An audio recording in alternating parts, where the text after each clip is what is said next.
Hey guys, tonight we're going to travel back to the most critical turning point in the human story. A moment so profound it would change our bodies, our minds, and the very face of the planet itself.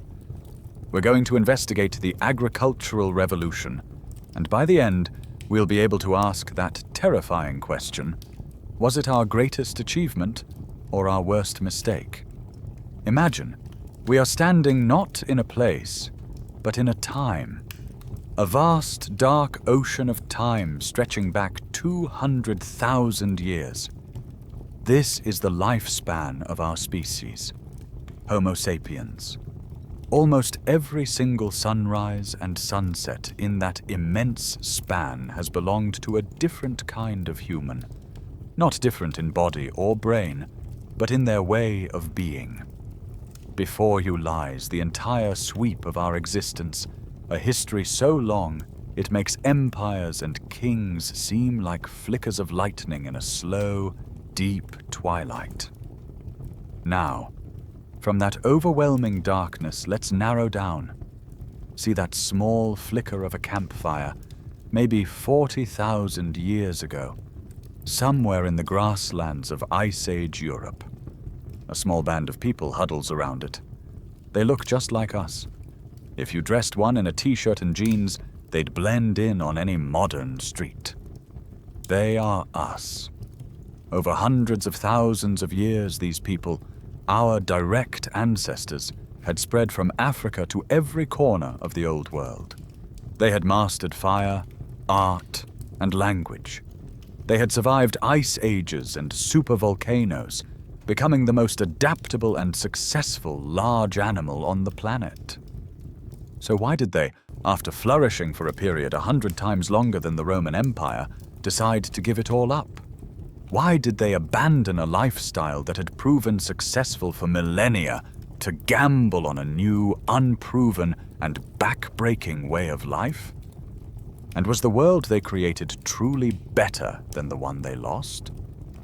Thanks to incredible advances in archaeology and genetics, we can now journey back to that crossroads and see the choice they made, perhaps more clearly than they ever could themselves. Frankly, if you were dropped back there, your main contribution to the ecosystem would be as a surprisingly slow and easy-to-catch meal for a cave lion. So, before you get comfortable, take a moment to like the video and subscribe, but only if you genuinely enjoy what I do here. That small click sends a big signal to the algorithm that long-form, serious educational content still matters. And to me, it's an incredibly meaningful show of support.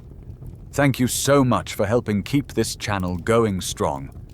It always fascinates me to see where you're all tuning in from. Let me know in the comments where you are in the world and what time it is for you. Now, dim the lights, maybe turn on a fan for that soft background hum, and let's ease into tonight's journey together. You are one of maybe 30 people, a family band bound by blood and story. The sky above is a dome of unfamiliar stars, sharp and brilliant in air untouched by pollution. For 97% of our time on Earth, this is the default human experience. It's the baseline. Everything else, cities, laptops, traffic jams, grocery stores, is a tiny, bizarre sliver at the very end of the timeline. It's crucial to understand this. These people are not a primitive prelude to the main event. They are the main event. Their world is the one our bodies and minds were forged in. They possess the same brain, the same capacity for love, jealousy, genius, and foolishness as you do. Your life is one of motion, but it isn't aimless wandering. It's a precise and knowledgeable rotation through a territory you know better than the back of your own hand. You call it the annual round. In the spring, you follow the herds of deer to the high meadows where the new grass is sweet. You can feel the shift in the breeze that tells you it's time to move. In the summer, you might move down to the river valley, where the fishing is good and berries hang heavy on the bushes. In the autumn, you trek to the oak forests for the acorn harvest, a vital source of calories for the coming winter. And in the winter, you might shelter in a familiar cave or a coastal inlet, living off dried meat and whatever shellfish you can find at low tide. This is a mainstream historical fact. For the vast majority of our time, humans lived as nomadic or semi-nomadic hunter-gatherers, following seasonal patterns of resource availability. This lifestyle requires an almost unbelievable depth of knowledge. It's a science passed down not in books, but in stories, songs, and direct experience. You know the names and uses of 200 different plants. This one is good for a headache. This one's root is edible if you boil it 3 times. But this one, which looks almost identical, will kill you before sundown. You can read the story of the last few days in the faintest of animal tracks. You know the subtle shift in a bird's call that signals a predator nearby. It's an intimate, encyclopedic understanding of your environment that makes our modern, specialized knowledge seem pale and disconnected. A quirky tidbit from the world of ethnography is that many modern foragers who still live this way can identify and name upwards of 500 species in their local environment, a feat that would leave a professional biologist stunned. There's a long-running debate among scholars about what this life was actually like. In the 1960s, an anthropologist named Marshall Sahlins proposed a radical idea. He called forager societies the original affluent society. His argument was simple. These people had few material needs and met them with ease. Scientific studies of modern hunter-gatherer groups seemed to back this up, suggesting they only worked, meaning hunted or gathered, for about 15 to 20 hours a week. The rest of the time was leisure, napping, gossiping, telling stories, playing with children. It wasn't a life of constant, desperate struggle. It was a life of confidence in a world that provided. Of course, many historians still argue whether this view is far too romanticized. The other side of the debate paints a much grimmer picture. A life of constant risk, of brutal scarcity, where a bad week could mean starvation, a world of violence, and high infant mortality. The truth, as it often does, probably lies somewhere in the complex middle. Life was good, until suddenly it wasn't. But for 200,000 years, it was a system that worked. It was stable, resilient, and deeply human. And it's the world we are about to leave behind forever. Before we can understand why you would ever leave this world, we have to understand the mind it created. Your entire way of thinking is different from ours, shaped by the rhythms of that annual round. Your most fundamental concept, time itself, doesn't feel like a straight road leading from a dim past to a bright future. It's not a line of progress. It is a great wheel, turning with the seasons. The world doesn't get better or worse. It just turns. The salmon return to the river, the geese fly south, the ice melts, the berries ripen, and it all comes around again. Your language is rich with words for the present moment, but thinner on concepts of a distant, planned-out future. Why would you need them? You don't hoard food for next year. You trust the world to provide when the wheel turns back to that season of abundance. This isn't a lack of intelligence. It's a profound and deeply sane adaptation to your reality. You focus on the now, on the immediate return, because that is what matters. The idea of spending this spring toiling in the dirt for a meager reward months from now would seem, to you, like a form of madness. This deep trust in the world stems from another core part of your worldview. You don't see the environment as a collection of things, of resources to be managed and exploited. For you, the world is alive. It is a community of beings, and you are just one member among many. This belief system, which anthropologists call animism, is a mainstream historical fact for most pre-agricultural peoples. The forest is a conscious entity. The river has a spirit. The mountain watches. Every animal, every significant rock, every whispering breeze is a person, a non-human person, but a person nonetheless. When you hunt a deer, you are not simply killing a food animal. You are entering into a delicate negotiation. You perform a ritual of respect. You ask the spirit of the deer for permission, and you promise its death will not be in vain. You thank it for giving its life to your family. To do otherwise would be to show disrespect, to break the sacred reciprocity, and to risk the forest withdrawing its gifts from you. You are a part of nature, not its master. You are a child of a giving parent, not the owner of a dead warehouse. Because of this, your language has a quirky tidbit that would baffle a modern economist. You likely don't have a specific word for work. Not in our sense, anyway. The sense of a separate, often unpleasant activity you do to earn the right to live later. Your life isn't divided into neat little boxes labeled work, leisure, family time, and spirituality. It's all one fluid thing. Imagine a walk to gather edible roots. Is it work? Yes, you're acquiring calories, but it's also a social event, a chance to walk with your sister and catch up on the latest gossip. It's an educational moment, as you teach a young niece how to distinguish the edible root from its poisonous twin. And it's a spiritual act, as you observe the world, listen to its language, and move through it with respect. The hunt is a thrilling, high-stakes drama that blends physical exertion with deep spiritual meaning.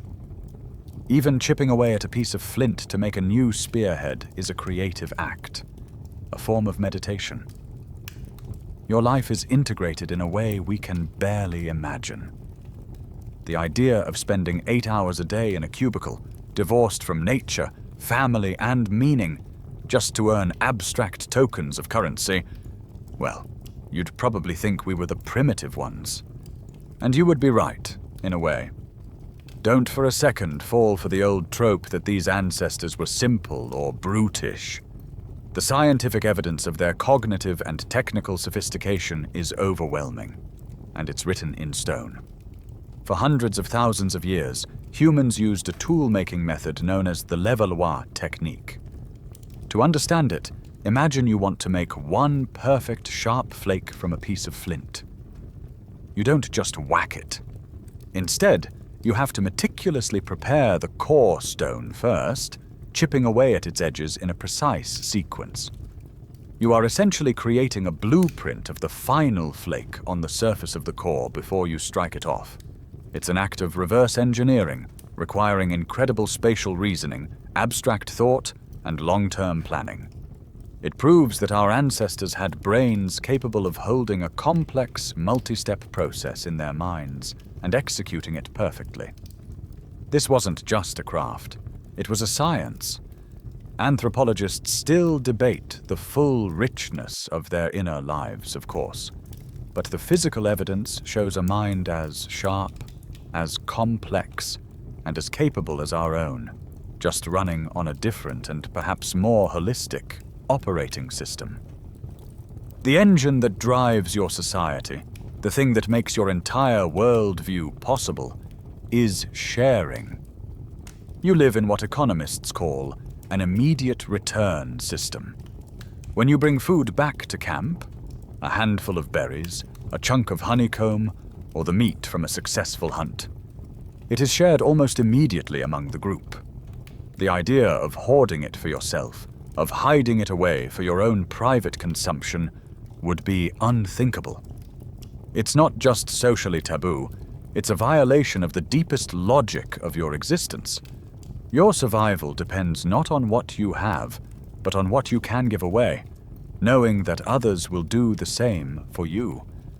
This constant flow of resources is like the bloodstream of the band, ensuring everyone gets something and binding you all together in a web of mutual obligation and trust. In this world, wealth is not measured in possessions. How could it be? You are constantly on the move. Everything you own must be carried on your back. Acquiring more things is not a sign of success, it's a burden. Your real wealth, the only kind that truly matters, is your network of relationships. Your status comes from your skills, your ability to track, to find water, to heal, to tell the stories that bind your people together. A great hunter is respected not because he accumulates meat, but because he provides for the group. A wise elder is revered not for her possessions, but for her knowledge. Your value is what you contribute to the community, not what you extract from it. This creates a society that is fiercely egalitarian, not because everyone is the same, but because the system is designed to prevent any one individual from accumulating the power or resources to dominate others. To maintain this delicate balance, you have a powerful toolkit of social customs that anthropologists call leveling mechanisms. These are subtle and not so subtle ways of keeping egos in check. For instance, if a hunter becomes too proud of his success, he might find himself the subject of gentle, and sometimes not so gentle, teasing around the campfire. His successful hunt might be downplayed or even insulted. It's a way of saying, yes, you did well, but don't forget you are one of us, and your success belongs to all of us. This is a well-documented mainstream historical fact in many foraging cultures. The anthropologist Richard Lee, living with the exclamation mark Kung people of the Kalahari, described this perfectly. When he bought a huge fat ox as a celebratory gift, he expected to be praised. Instead, the Kung spent days insulting the animal, calling it a bag of bones, and predicting it would make everyone sick. He was initially offended, but an elder explained that this insulting the meat was a crucial custom to cool the heart of a successful man and keep him humble. Pride and arrogance are dangerous diseases in a small, interdependent group. Another quirky tidbit that illustrates this principle is the concept of demand sharing. In many of these societies, if you admire something another person has, a nice spearhead, a well-made basket, you can simply ask for it, and they are socially obligated to give it to you. This might seem strange to us, but it's a brilliant way to prevent the accumulation of material wealth and to reinforce the idea that everything ultimately belongs to the community.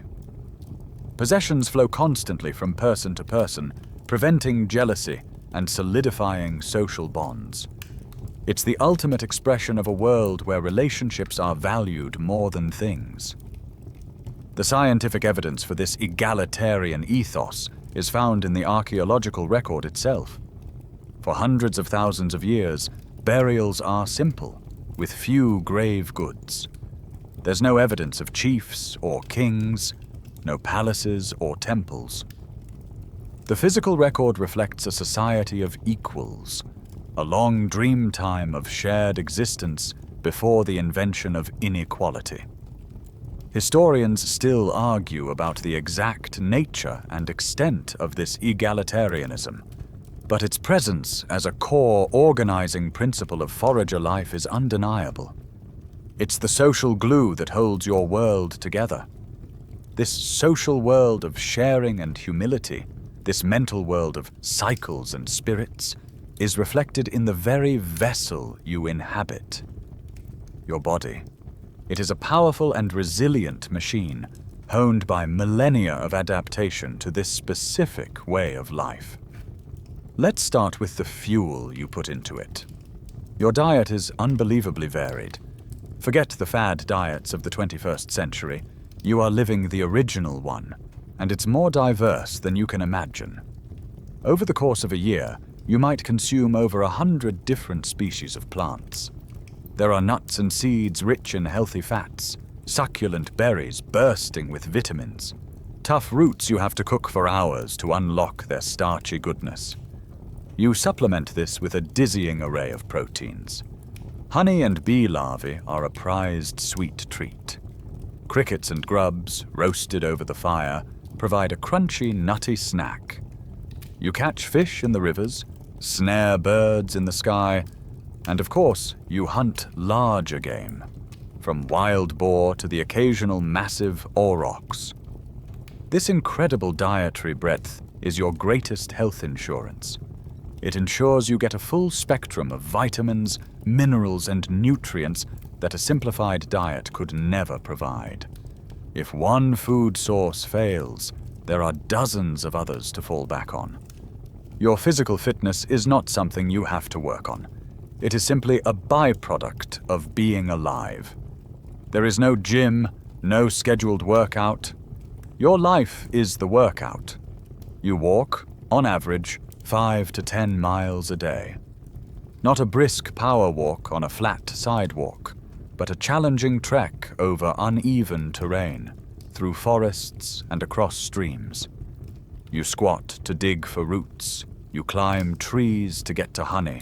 You carry your children and your few possessions from camp to camp. If you're on a hunt, you might engage in one of humanity's oldest and most remarkable skills: persistence hunting. This is a quirky but scientifically backed tidbit about our evolution. Humans are not the fastest runners, but we are the best long-distance runners on the planet, built to outlast our prey. You can track an animal for hours under the hot sun, your upright posture and ability to sweat keeping you cool while the fur-covered animal overheats and collapses from exhaustion. This is the ultimate endurance sport, and it's just how you get dinner. The scientific evidence for this robust physicality is written directly into the bones of your ancestors. When paleoanthropologists compare the skeletons of hunter-gatherers with those of the first farmers who came after, the difference is stark. On average, you are taller. Your bones are thicker, denser, and stronger, a clear sign of a life of vigorous and varied movement. Your teeth are generally in excellent condition, free from the cavities and abscesses that would plague agricultural peoples, thanks to a low-sugar, low-carbohydrate diet. You show few signs of the repetitive strain injuries that will later cripple farming populations. Your body is a generalist, adapted to do many things well, rather than a specialist worn down by a single repeated motion. And yet, this life of physical exertion is not one of constant grinding toil. The old image of the caveman as a brutish figure, constantly exhausted and on the verge of starvation, is almost certainly wrong. You have a great deal of what we would call leisure time. After the day's food has been secured, the hours are your own. The evening belongs to the fire, to the warmth of the community. It is a time for storytelling, for reinforcing the bonds of your people and the laws of your world. It is a time for music. Archaeologists have found exquisite flutes carved from bird bone and mammoth ivory that are over 35,000 years old, capable of playing complex melodies. And it is a time for art. This brings us to a profound mainstream historical fact. All across Eurasia, from the Pyrenees Mountains in Spain to the plains of Siberia, archaeologists have found small, carved statuettes known as Venus figurines. They are often depictions of female figures, carved from stone, bone, or ivory. Archaeologists still argue whether these figures were fertility symbols, self-portraits, or religious icons, but their shared artistic style across a vast continent for thousands of years is undeniable proof of a shared symbolic and cultural world. Your people were not isolated bands of brutes. You were part of a vast, interconnected human network, rich with art, music, and story. You had time to rest, to dream, and to create beauty for its own sake. But let's not get carried away. It is easy to romanticize this world, to paint it as a lost Eden. The truth is, your existence is balanced on a knife's edge. For all its social richness and physical vigor, your world is filled with perils that we have almost entirely forgotten. Danger is a constant companion. You share your landscape with predators that see you as a meal. The nights are truly dark, and the sound of a snapped twig beyond the firelight is enough to make your heart pound. A simple injury that we would treat with a bandage and some antiseptic could be a death sentence for you. A deep cut can get infected, leading to a raging fever and a slow, agonizing death. A broken leg is a catastrophe. There are no doctors, no paramedics, no hospitals.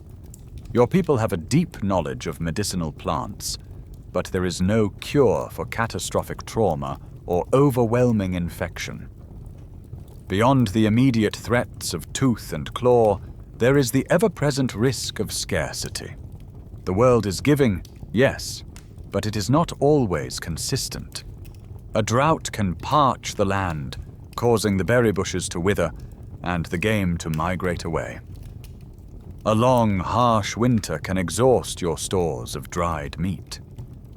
You understand hunger not as a mild inconvenience before dinner, but as a genuine, gnawing threat that can last for weeks. A quirky but terrifying tidbit about forager life is the sheer fragility of a small band. A single localized epidemic, a new strain of influenza caught during a rare meeting with another group, could sweep through your camp and wipe out half your people, taking with it a huge portion of your collective knowledge and your gene pool. Then there is the question of violence. For a long time, the prevailing view was that the Paleolithic was a time of relative peace, with organized warfare being a nasty invention of more complex, settled societies. But the evidence is more complicated. Historians and archaeologists fiercely debate the prevalence of warfare in the deep past. Was the forager world a peaceful one, or was it punctuated by brutal, small-scale conflict? The scientific evidence for the darker side of this picture is chilling and unambiguous. At a site in Sudan called Jebel Sahaba, archaeologists found a cemetery dating back about 13,000 years. Of the roughly 60 individuals buried there, nearly half, men, women, and children, showed clear signs of a violent end. Many had fragments of stone spear points embedded in their bones or located where their vital organs would have been. This wasn't a single battle. The burials spanned some time. It was a place of repeated, lethal violence. Was Jebel Sahaba a tragic anomaly? A community living in a uniquely violent time and place? Or does it offer a glimpse into a darker reality of raids, feuds, and competition that was more common than we like to imagine? And perhaps most tragically of all, for all the health and vitality of the adults, childhood is an incredibly perilous journey. This is a sad, mainstream historical fact for virtually all of pre-modern humanity. Many children do not survive their first year. Many more are lost before the age of 5 to disease, accidents, or the simple hardships of a mobile life. The skeletons of the adults look healthy, precisely because only the healthiest and luckiest survived the brutal filter of childhood. Your band cannot afford to support too many dependents at once, and the long birth spacing of 4 to 5 years between children is a necessary adaptation to this harsh reality. So this is the complete picture. Your life is not a brutish struggle, but neither is it a peaceful paradise. It is a tightrope walk. You have the skill, the knowledge, and the social solidarity to navigate it with grace and success. The view is incredible, but there is no safety net. A single bad season, a single devastating accident, a single violent encounter with a neighboring band, any one of these could send you plummeting. Your entire existence is based on a delicate balance with a world that is both a generous provider and a relentless adversary. It is this profound fragility, this constant, low-level hum of precariousness that forms the backdrop for the enormous gamble that is to come. You have learned to walk the tightrope of a world that is, for all its dangers, predictable. The seasons turn, the animals migrate, the plants sprout in their appointed time. Your knowledge is built on a deep, stable rhythm.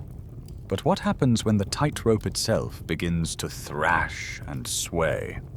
What happens when the world you know begins to dissolve? The greatest agent of change is not a new technology or a new idea, but the planet itself. The long, stable dream of the Ice Age is ending, and you are about to be thrown into a period of climatic chaos, unlike anything your species has experienced for 100,000 years. Let's first zoom out and picture your world at the height of the last Ice Age, around 24,000 years ago. This is the last glacial maximum, or LGM. It's a colder, drier, and profoundly alien planet. Massive sheets of ice, kilometers thick, cover most of North America and northern Europe. So much of the world's water is locked up in this ice that sea levels are 120 meters. That's nearly 400 feet, lower than they are today. Coastlines are completely redrawn. Britain is not an island, but a frozen peninsula of Europe. Siberia and Alaska are joined by a vast land bridge. The air is thin, dry, and full of dust. Life is compressed into refuges, ice-free pockets like southern France and Spain, where humans and animals huddle together, surviving on the tundra-like landscape. Then, slowly at first, the great thaw begins. But this is not the gentle, welcoming spring you might imagine. It is a violent, convulsive fever. The planet's climate system, pushed out of its long glacial state, begins to swing wildly. For a few centuries, it might get dramatically warmer and wetter. Forests spread, new rivers flow, and your people adapt, learning new ways to hunt in the expanding woodlands. You get used to this new abundance. But then, suddenly, the system lurches. Within the space of a single generation, the temperature can plummet again, plunging your region back into near Ice Age conditions for centuries. This actually happened in a period scientists call the Older Dryas. It's almost impossible for us to comprehend this level of instability. It's as if you lived your life in a tropical climate, and your grandchildren were born into the landscape of Arctic Siberia. The old knowledge, the 200,000-year-old routine, becomes unreliable. The planet is breaking its own rules. As the great ice sheets melt, they unleash another terror, the megaflood. Sometimes vast lakes of meltwater would build up, trapped behind dams of shifting ice. When these ice dams inevitably broke, they would release inland tsunamis of unimaginable scale. A quirky tidbit of geological history tells of the Missoula floods in North America, which periodically unleashed a torrent of water 10 times the flow of every single river on Earth today, scouring the land down to the bedrock in a matter of hours. The same process happened all over the world. A more poignant story is that of a place we now call Doggerland. This mainstream historical fact is one of the great lost chapters of human history. During the Ice Age, the floor of the North Sea was a vast, low-lying plain connecting what is now Britain to the Netherlands and Denmark. It wasn't a frozen wasteland, it was a rich heartland of European life, a sprawling landscape of hills, rivers, and marshes, teeming with game and home to thousands of our ancestors. But as the seas began their inexorable rise, this world was slowly and sometimes catastrophically drowned. Generations would have watched the sea advance, losing their hunting grounds, their sacred sites, their entire world, until finally the last hill sank beneath the waves. We know about these wild climate swings with astonishing precision, thanks to one of the most elegant pieces of scientific evidence imaginable: ice cores. Scientists have drilled deep into the Greenland ice sheet, pulling up cylinders of ice that are a frozen record of time. Each layer is a year of snowfall, and trapped within those layers are tiny bubbles of the ancient atmosphere. By analyzing the chemical isotopes in this ice, scientists can create a year-by-year graph of global temperature, stretching back hundreds of thousands of years. And what this frozen thermometer shows is that the end of the last ice age was a period of breathtaking volatility. Geologists still debate the exact timeline of these events, but the core truth is undeniable. The stable ground beneath your feet, both literally and metaphorically, is gone. The world your ancestors knew is being washed away, and you are living in the chaotic aftermath, forced to find a new way to survive on a planet you no longer recognize. The chaotic climate is rewriting the map of your world, but it's also doing something else. It's eliminating the other main characters in your story. For your entire existence, you have shared the planet with a menagerie of colossal beasts, the likes of which we can now only see in museums and movies. This was the world of the Megafauna. Imagine standing at the edge of a tree line and watching a herd of woolly mammoths move across the plain, their huge, shaggy forms like walking hills.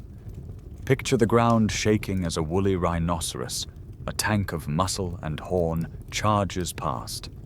See the strange, slow dignity of a giant ground sloth, as tall as a giraffe, leisurely stripping leaves from a high branch. This is your world. It is populated by saber-toothed cats, by giant beavers the size of black bears, and in the Americas, by creatures like the glyptodon, a quirky tidbit from the fossil record, a giant armadillo the size of a small car, whose empty shell you might have used as a temporary shelter. These animals are more than just an awe-inspiring backdrop. They are the foundation of your economy. A single successful mammoth hunt is a monumental event. It can provide your band with thousands of pounds of meat, rich in fat and protein. It gives you a mountain of hide for clothing and shelter, and massive bones and ivory tusks that are the raw materials for your tools, your art, and your sacred objects. A mammoth is a walking cold storage unit that can feed your entire community for weeks, even months. Hunting them is dangerous, high-risk work, but the reward is immense security. Your entire strategy for survival is built around these magnificent beasts. But as the climate lurches and the world thaws, this ancient world of giants begins to die. This is the Quaternary Extinction event, a mainstream historical fact that saw the end of most of the planet's large animals. The vast, cold, dry grassland that the mammoths and rhinos depended on, the so-called mammoth steppe, begins to shrink, replaced by wet forests and marshland. The giants, adapted for the old world, struggle to cope with the new vegetation and the warmer, wetter conditions. This is one half of a great scientific mystery. But there is another suspect in this great dying. You. Paleontologists still argue fiercely over the primary cause of this extinction. Was it climate change alone? Or was it humanity's deadly efficiency, a theory known as the Pleistocene overkill hypothesis? The evidence for your involvement is compelling. The scientific proof often comes in the form of a literal smoking gun.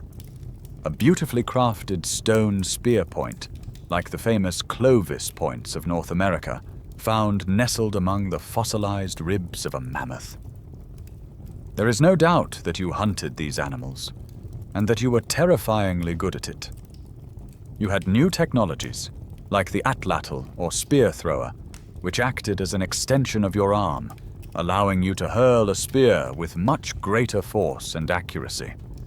As your populations grew and spread, armed with this deadly new toolkit, you may have been the final devastating blow to megafauna populations already weakened by a changing world. Whatever the cause, the result is the same.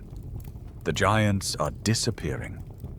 One by one, the herds thin out and vanish forever. And with their passing, your entire way of life is rendered obsolete. The central pillar of your economy has crumbled. The days of the great hunt, of the security that came from a single massive kill, are over. You are now faced with a profound crisis. You have to reinvent your diet. You are forced to shift your focus from these few high-reward targets to a whole new suite of prey.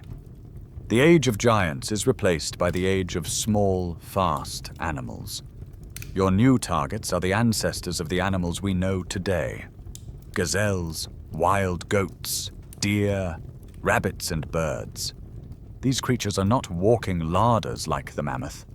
They are fleet-footed, clever, and must be caught in large numbers to provide the same amount of food. This forces you to innovate yet again. You develop new tools and new strategies.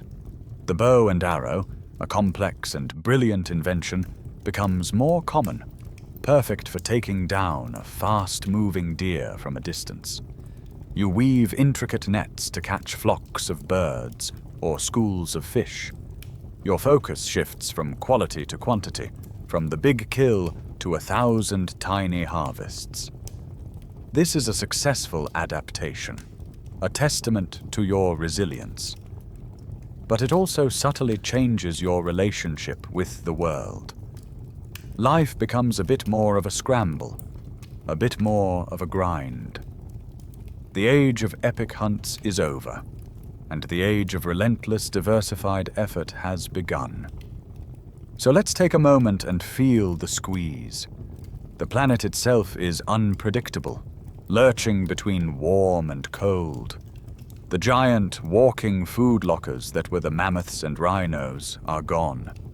And all the while, your own human population, resilient and adaptable, has been slowly but steadily growing. The old ways, the long, leisurely annual round, the reliance on a few key species, are failing. You are in a pressure cooker.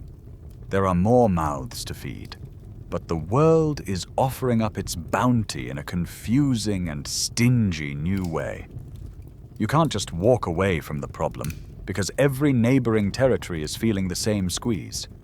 This is the crucible that will forge a new kind of human. Your response to this pressure is not, as you might think, a brilliant new invention that solves everything at once. It's something much more subtle, a concept that archaeologists call intensification. You don't invent something new, you just push much, much harder on what you already know. You become a super-gatherer. Instead of relying on the whole landscape, you start to focus with incredible intensity on the most productive and reliable patches.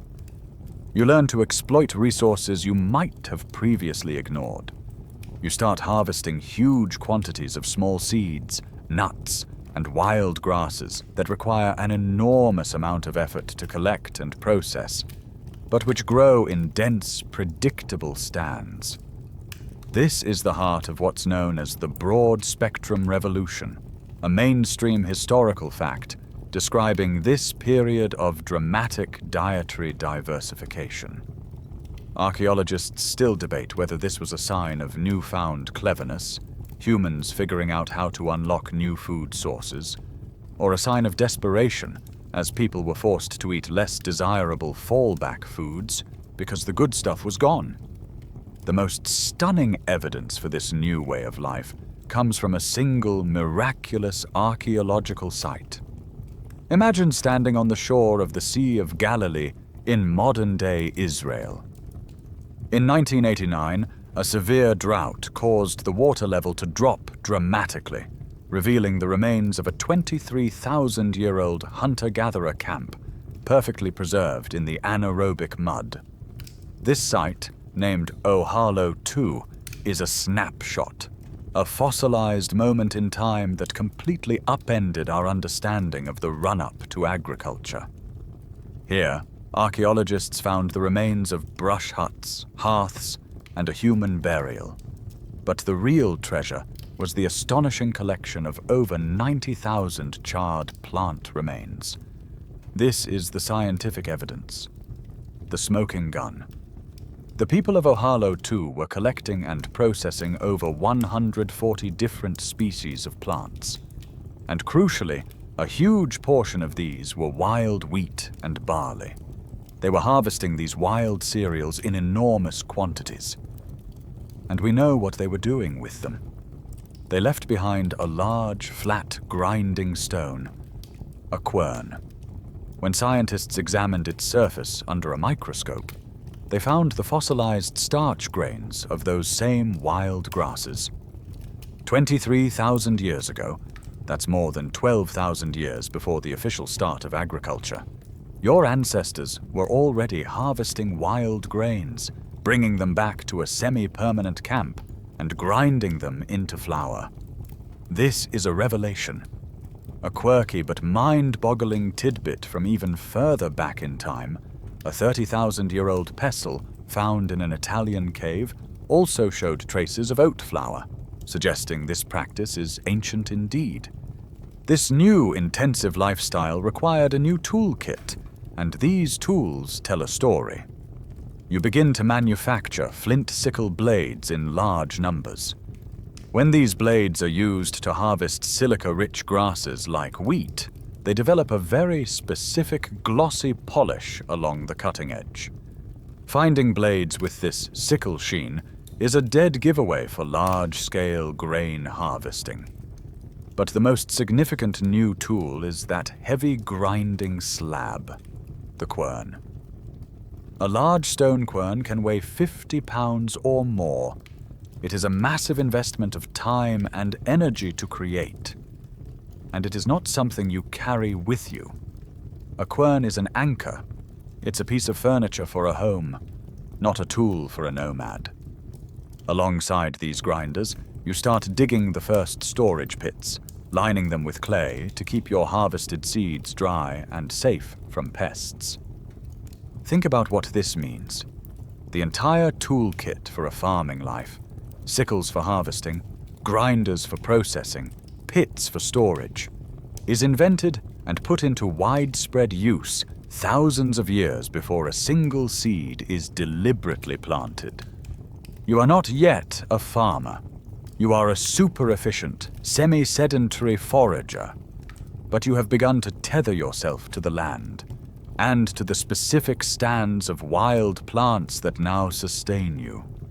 The anchor has been dropped long before you even realize you're on a ship. You have dropped your anchor. That heavy grinding stone, that deep storage pit, they are changing the way you live. They are too valuable to abandon and too cumbersome to move. And so, you begin to stay. This is the moment of the next great shift, perhaps even more profound than the invention of farming itself. This is the decision to stop, to build a permanent home, and to live in a village. The people who take this step, who walk this crucial bridge between the old world and the new, are known to us as the Natufians. Living in the Levant, the region we now know as the Middle East, starting around 15,000 years ago, your people begin to build some of the first true villages on Earth. You dig down into the soil, creating semi-subterranean pit houses, lining the foundations with stone to create sturdy, circular homes that will last for generations. For the first time, you have a front door. You have a hearth that is always in the same place. A center for your family and your life that doesn't get packed up every few months. The smoke from your fire rises into the same patch of sky, day after day. You are no longer a guest, passing through the landscape. You are a resident. Why now? Why here? Archaeologists still debate the primary driver for this revolutionary change. Was it a pull or a push? The pull argument is that this particular region, at this particular time, was a paradise for a super-gatherer. It was a landscape of incredible abundance. Huge, dense stands of wild wheat and barley grew on the hillsides. The forests were thick with pistachio and almond trees, and massive herds of gazelle migrated through the valleys.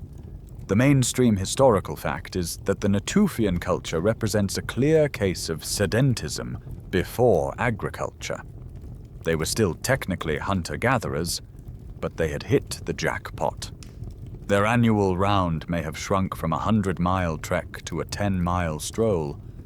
They stopped moving simply because they didn't have to. But there was also a powerful social gravity that began to hold you in place. Life in a village is fundamentally different from life in a small, mobile band. You are surrounded by more people, more consistently. You see the same 100 faces every single day. This deepens your community bonds, creating a dense web of relationships and shared history. For the first time, you can truly care for the less mobile members of your society. An elder with failing eyesight, or an individual with a healed but limiting injury, is no longer a potential burden on the move. They are a cherished repository of knowledge and story who can remain safe in the village. This creates a more secure, intergenerational community. You are creating the very concept of home as a fixed point in a spinning world. Of course, a light joke for the modern ear.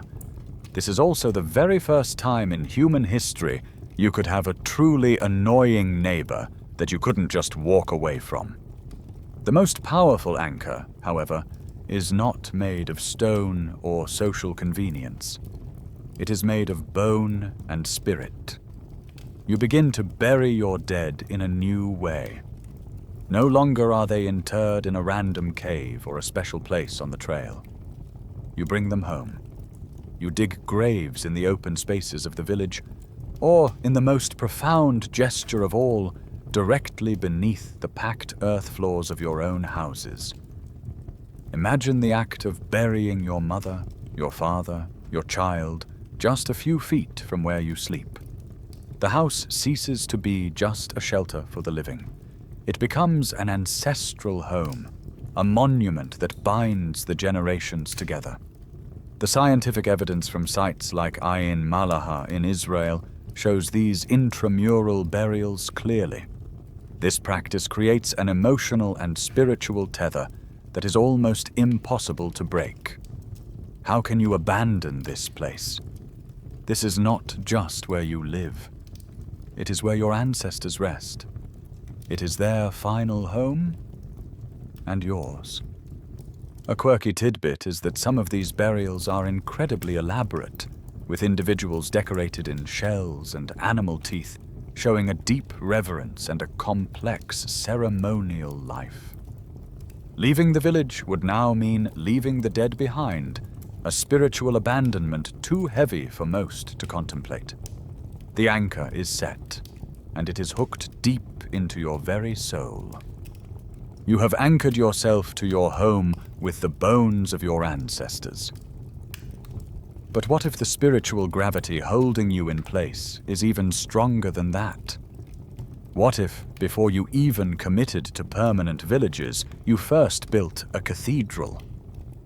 For decades, the story of civilization was simple.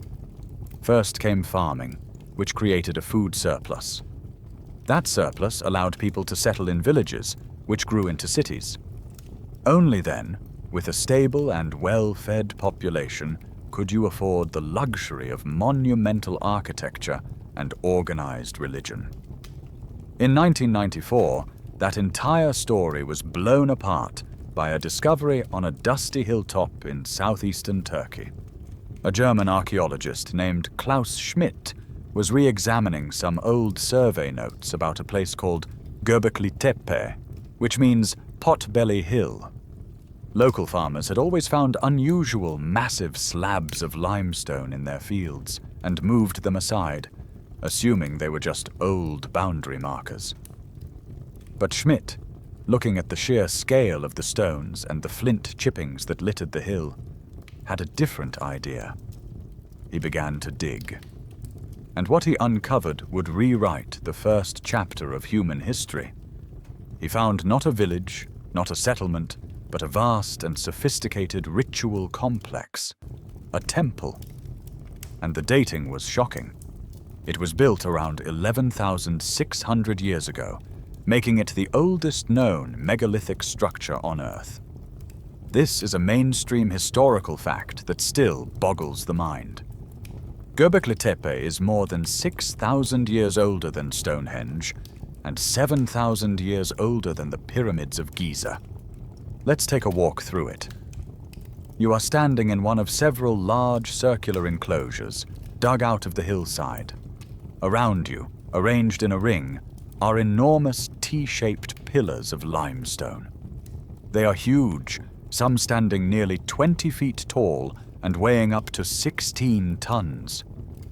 How they were quarried and moved from a nearby cliffside with nothing but stone, tools, and human muscle is a staggering feat of engineering. But it's what's on them that truly holds your attention. The surfaces are covered in intricate, stylized carvings of animals. But these aren't the peaceful deer and bison you might see in a cave painting. These are menacing, dangerous creatures, snarling foxes, spiders, scorpions, and vultures. The art is sophisticated, but also unsettling. These pillars are not just stone, they feel like sentient beings, guardians of a powerful and mysterious place. And the people who built all this? They were hunter-gatherers. The scientific evidence is clear. There is no sign of domesticated plants or animals at the oldest levels of the site. No pottery for storing grain. These were the so-called primitive people of the Stone Age, and they were building something on a scale that was supposed to be impossible. So what was this place? It wasn't a city. There are no houses, no domestic hearths, no signs of anyone living here full-time. The prevailing theory is that Göbekli Tepe was a regional spiritual center, a cathedral on a hill. You and your band would have traveled for weeks, maybe months, to congregate here with other groups.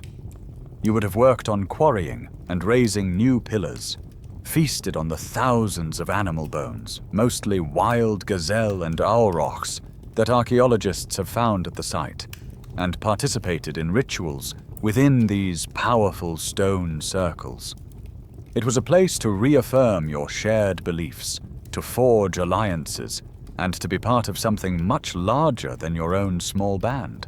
A quirky and mysterious tidbit is that after 1,000 years of use, the entire site was deliberately buried, meticulously backfilled with millions of cubic feet of earth, as if to put it to sleep. We still have no idea why. But here is the revolutionary, world-changing question that Göbekli Tepe forces us to ask. It's the ultimate chicken or egg debate. The old model was that farming came first, creating the society that could then build a temple. But what if that's backwards? What if the temple came first? What if the shared belief system, the powerful social cohesion required to organize a project of this magnitude, was the real catalyst? Think of the logistics. You need to gather hundreds of workers from different bands. You need to feed them, house them, and keep them working together for months or years. A mobile, foraging lifestyle simply cannot support that level of sustained effort. So, did the burning desire to build this sacred place, this shared home for your worldview, provide the ultimate incentive to figure out agriculture? Was the need to feed the temple builders the final push that turned super gathering into systematic cultivation? Did the idea, the belief, the religion actually create the economic system, and not the other way around? The story of civilization may not start with a seed of wheat, but with a seed of faith. Whether it was the pull of a spiritual quest like Göbekli Tepe, or the simple allure of a reliable food source, you have made the choice. You have settled down. You have a permanent home, a community, a connection to your ancestors buried beneath your floor. It feels like security. It feels like progress. But with this revolutionary decision come a host of mundane, grubby, and dangerous new problems that you have never had to consider before. You have solved the problem of mobility, but you have created the problem of filth. For 200,000 years, waste management was simple. You walked away from it. Your small band would stay in one place for a few weeks, and when the refuse, the food scraps, the butchered bones, the human waste started to build up, you'd simply move on to the next camp. The sun and the rain and the scavengers would take care of the rest. But in a permanent village, you can't walk away. For the first time in human history, you are forced to live, day in and day out, with your own accumulating garbage.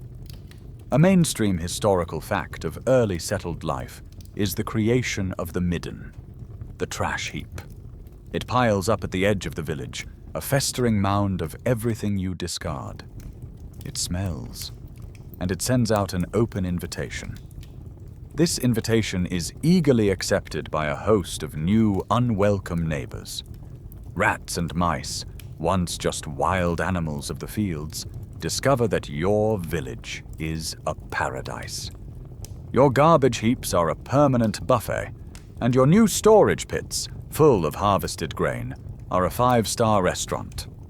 A quirky tidbit of our shared history is that the common house mouse probably began its intimate, codependent relationship with humanity right here in these first settlements. They essentially domesticated themselves to live in the new ecological niche you created. Along with the rodents come the insects. Flies, fleas, and lice, all thriving in the unprecedented concentration of organic waste and warm bodies. This new proximity to pests and garbage, combined with the sheer density of people living together, turns your village into a perfect incubator for disease. In your old nomadic life, epidemics were rare. A sickness might burn through your small band of 30 people and then die out, unable to find new hosts. But in a village of 100 or more, pathogens have a permanent reservoir of victims. A cough, a fever, a stomach bug can now spread from hut to hut with terrifying speed. The contaminated water sources and the fleas on the rats introduce a whole new spectrum of illnesses. Bioarchaeologists still debate the exact pathways of these early diseases, but the correlation between settling down and a rising disease load is undeniable. The strain is not just biological, it's ecological. A settled community is a ravenous beast. Every day you need firewood for your hearths.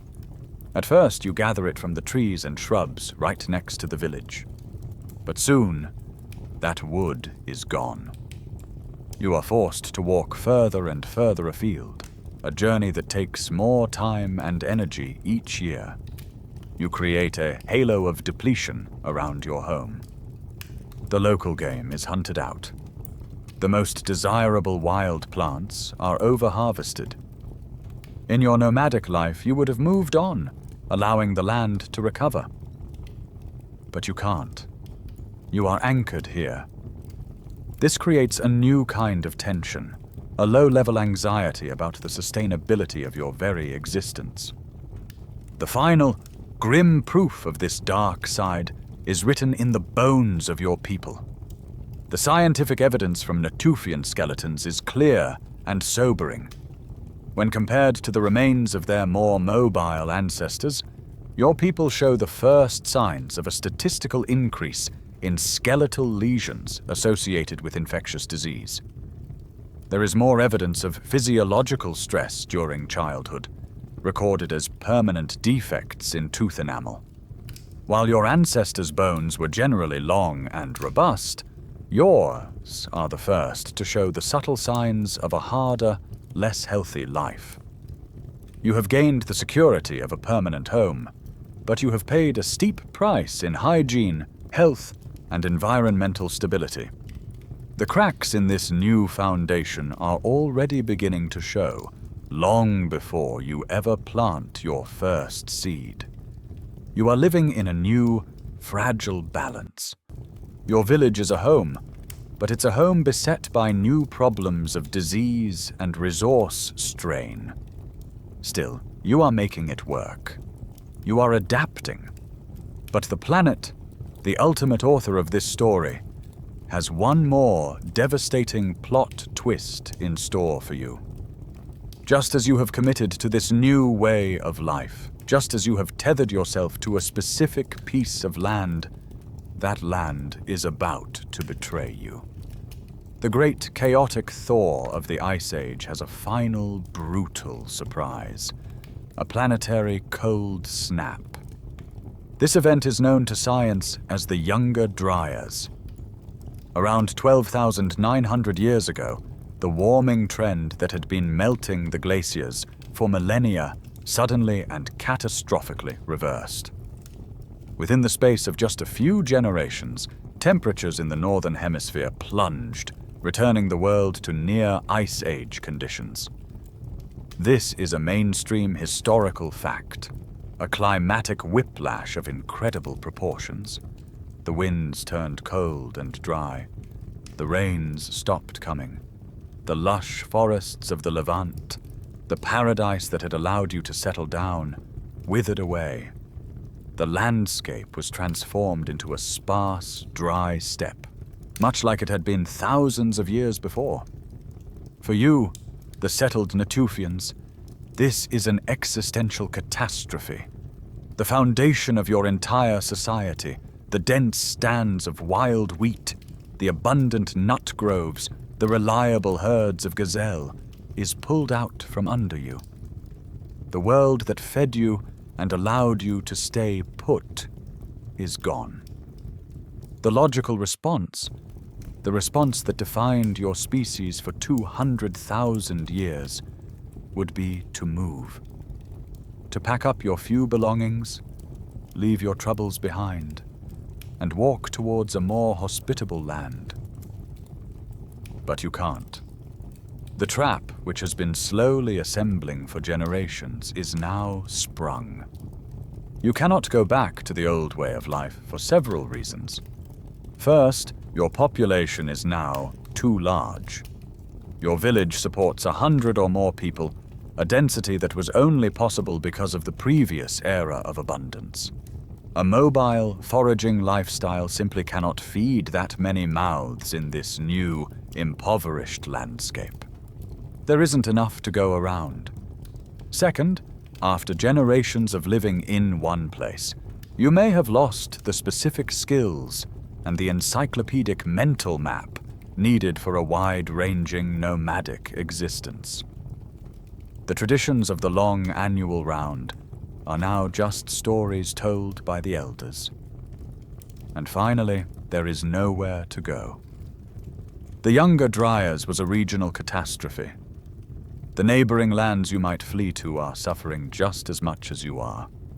The old world is closed. The ships are burned. You are trapped. So you do the only thing you can. You take the intensive gathering you were already practicing and you push it one desperate step further. You are already harvesting wild wheat. Now you must actively help it grow. This is the moment. It is not a brilliant invention in a time of plenty. It is a frantic gamble in a time of desperation. You look at the few patches of wild wheat that still cling to life, probably near the last reliable springs and streams, and you begin to tend to them. You pull up the weeds that compete with them for the precious water. You deliberately save the seeds from the most productive plants, the ones with the largest kernels, to scatter next season. You might even try to dig small channels to bring water to them. You are not thinking about inventing agriculture. You are not planning for a glorious future. You are just trying to get through the next winter without starving. This is the birth of the farm. It is not a sprawling field, but a tiny hand-tended garden, a Garden of Eden in reverse. It's not a place of natural, effortless abundance, but a desperate, man-made imitation of the paradise you have just lost. Climate scientists and archaeologists still debate the precise trigger for the younger Dryas. One controversial theory even points to a comet impact. But its devastating effect on the world of the first villagers is undeniable. It was the final, brutal pressure that turned the semi-sedentary super-gatherer into the first, reluctant farmer. You did not choose this path. You were pushed onto it by a world that had suddenly and inexplicably turned against you. The greatest revolution in human history begins not with a bang, but with a whimper of fear in the face of a cold, dry wind. You have been pushed into a corner by the climate, and you've made a desperate gamble on a few patches of grass near a spring. You are just trying to survive. But in doing so, you have accidentally stumbled into a secret negotiation, a biological handshake that will change the destiny of your species and the grasses you now depend on. To understand this, we have to look at the world from the plant's perspective. Imagine you are a stalk of wild einkorn wheat growing on a hillside in the Levant. Your entire purpose in life, from a genetic point of view, is to make copies of yourself. Your strategy for doing this has been perfected over millions of years. When your seeds are ripe, the part of the stalk that holds them, a part called the rachis, becomes incredibly brittle. The slightest breeze or the brush of a passing animal is enough to make it shatter, scattering your seeds far and wide. For a wild plant, this is a brilliant and successful strategy for reproduction. But it has one major flaw. It makes you very difficult for a human to harvest. By the time a human super-gatherer arrives with a sickle, most of your best seeds have already dropped to the ground. But in any large population, there are mutants. Every now and then, a stalk of wheat is born with a rare genetic defect. Its rachis is not brittle. It's tough. The plant stubbornly holds on to its seeds even when they are fully ripe. In the wild, this is a losing strategy. The seeds just hang there, and the plant fails to reproduce effectively. But for a human harvester, this mutant is a jackpot. As you swing your sickle through the stand of wheat, you miss many of the seeds from the normal shattering plants. But you successfully gather nearly every single seed from the tough, non-shattering mutant. Without knowing it, you have performed the first act of selection. You go back to your village with a pouch full of grain that is not a representative sample of the wild population. It is unnaturally skewed towards the rare Tufrakis mutants. At the settlement, as you process the grain, you inevitably spill some. The seeds that fall around your huts, your grinding stones, and your waste heaps are the seeds that will sprout next spring. And because of your biased harvesting, a disproportionate number of them carry the gene for a tough Rakis. You have accidentally created a protected breeding ground for a mutant that couldn't succeed on its own. This is the beginning of a co-evolutionary spiral, a feedback loop that will trap you both. Over the centuries, you continue this process. You harvest the plants that are easiest to harvest, the ones that hold on to their seeds. You plant those seeds. You favor the plants with the biggest grains because they provide more flour. You are, without any formal knowledge of genetics, actively selecting for traits that are useful to you, but which are disastrous for the plant in the wild. Botanists and archaeologists still debate whether the very first stages of this process were entirely accidental, or if you had some intuitive, folk genius understanding of selective breeding. Whatever the case, after 1,000 years, the wheat growing around your village is noticeably different from its wild cousins on the hillside. After 2,000 years, it is an entirely new creature. This is the moment of domestication. The plant has made a profound trade. It has traded its independence for world domination. Domesticated wheat can no longer survive on its own. It needs you to harvest it, to thresh it, and to sow its seeds for the next year. In return, it offers you a predictable, storable source of calories. A quirky tidbit is that nearly all our major crops are monstrous mutants like this, utterly dependent on us for survival. Modern corn would go extinct in a single season without a human to peel its husk. As the historian Yuval Noah Harari famously put it, "We did not domesticate wheat. It domesticated us." The wheat has essentially tricked a clever ape into clearing forests for it, diverting rivers for it, and carrying its seeds to every corner of the globe. This isn't a metaphor. It's a mainstream historical fact that is clearly visible in the archaeological record. The scientific evidence from ancient sites shows this transformation in painstaking detail. Archaeobotanists can analyze preserved grains and determine if their rachis was the brittle wild type or the tough domesticated type. They have been able to watch, through the layers of time, as the percentage of domesticated wheat slowly but surely increases, eventually pushing out the wild type entirely. It was not an event, but a slow, creeping process that took 2,000 to 3,000 years. It was a bargain made so slowly, over so many generations, that no single person ever consciously chose it. While you are conducting your slow, unconscious negotiation with the wheat, a very similar conversation is happening with the animals at the edge of your village.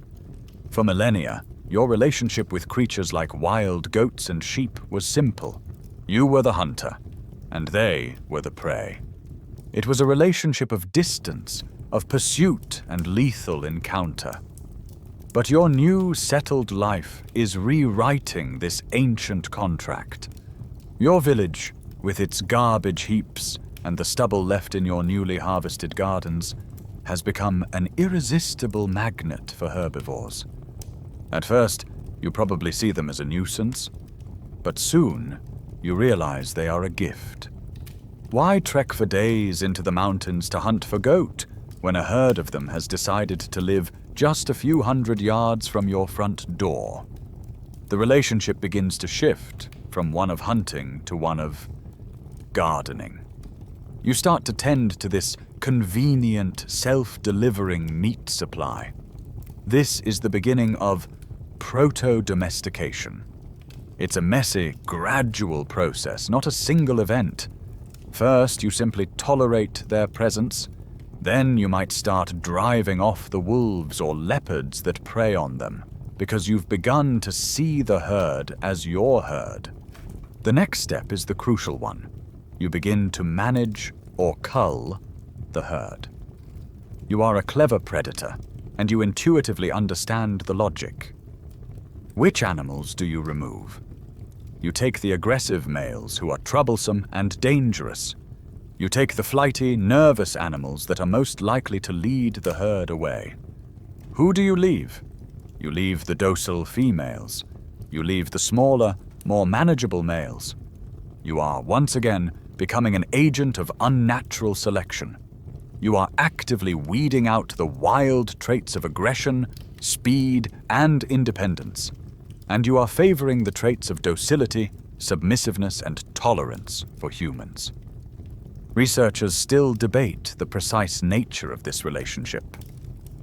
Were you the active tamer, deliberately capturing and controlling these animals? Or were the animals themselves the pioneers, with the boldest and least fearful individuals self-domesticating to take advantage of the safe, food-rich environment you had created? The quirky tidbit here is that this process had a precedent. The dog was domesticated thousands of years earlier, likely by wolves that were bold enough to scavenge from your hunter-gatherer ancestors' camps, eventually becoming companions and hunting partners.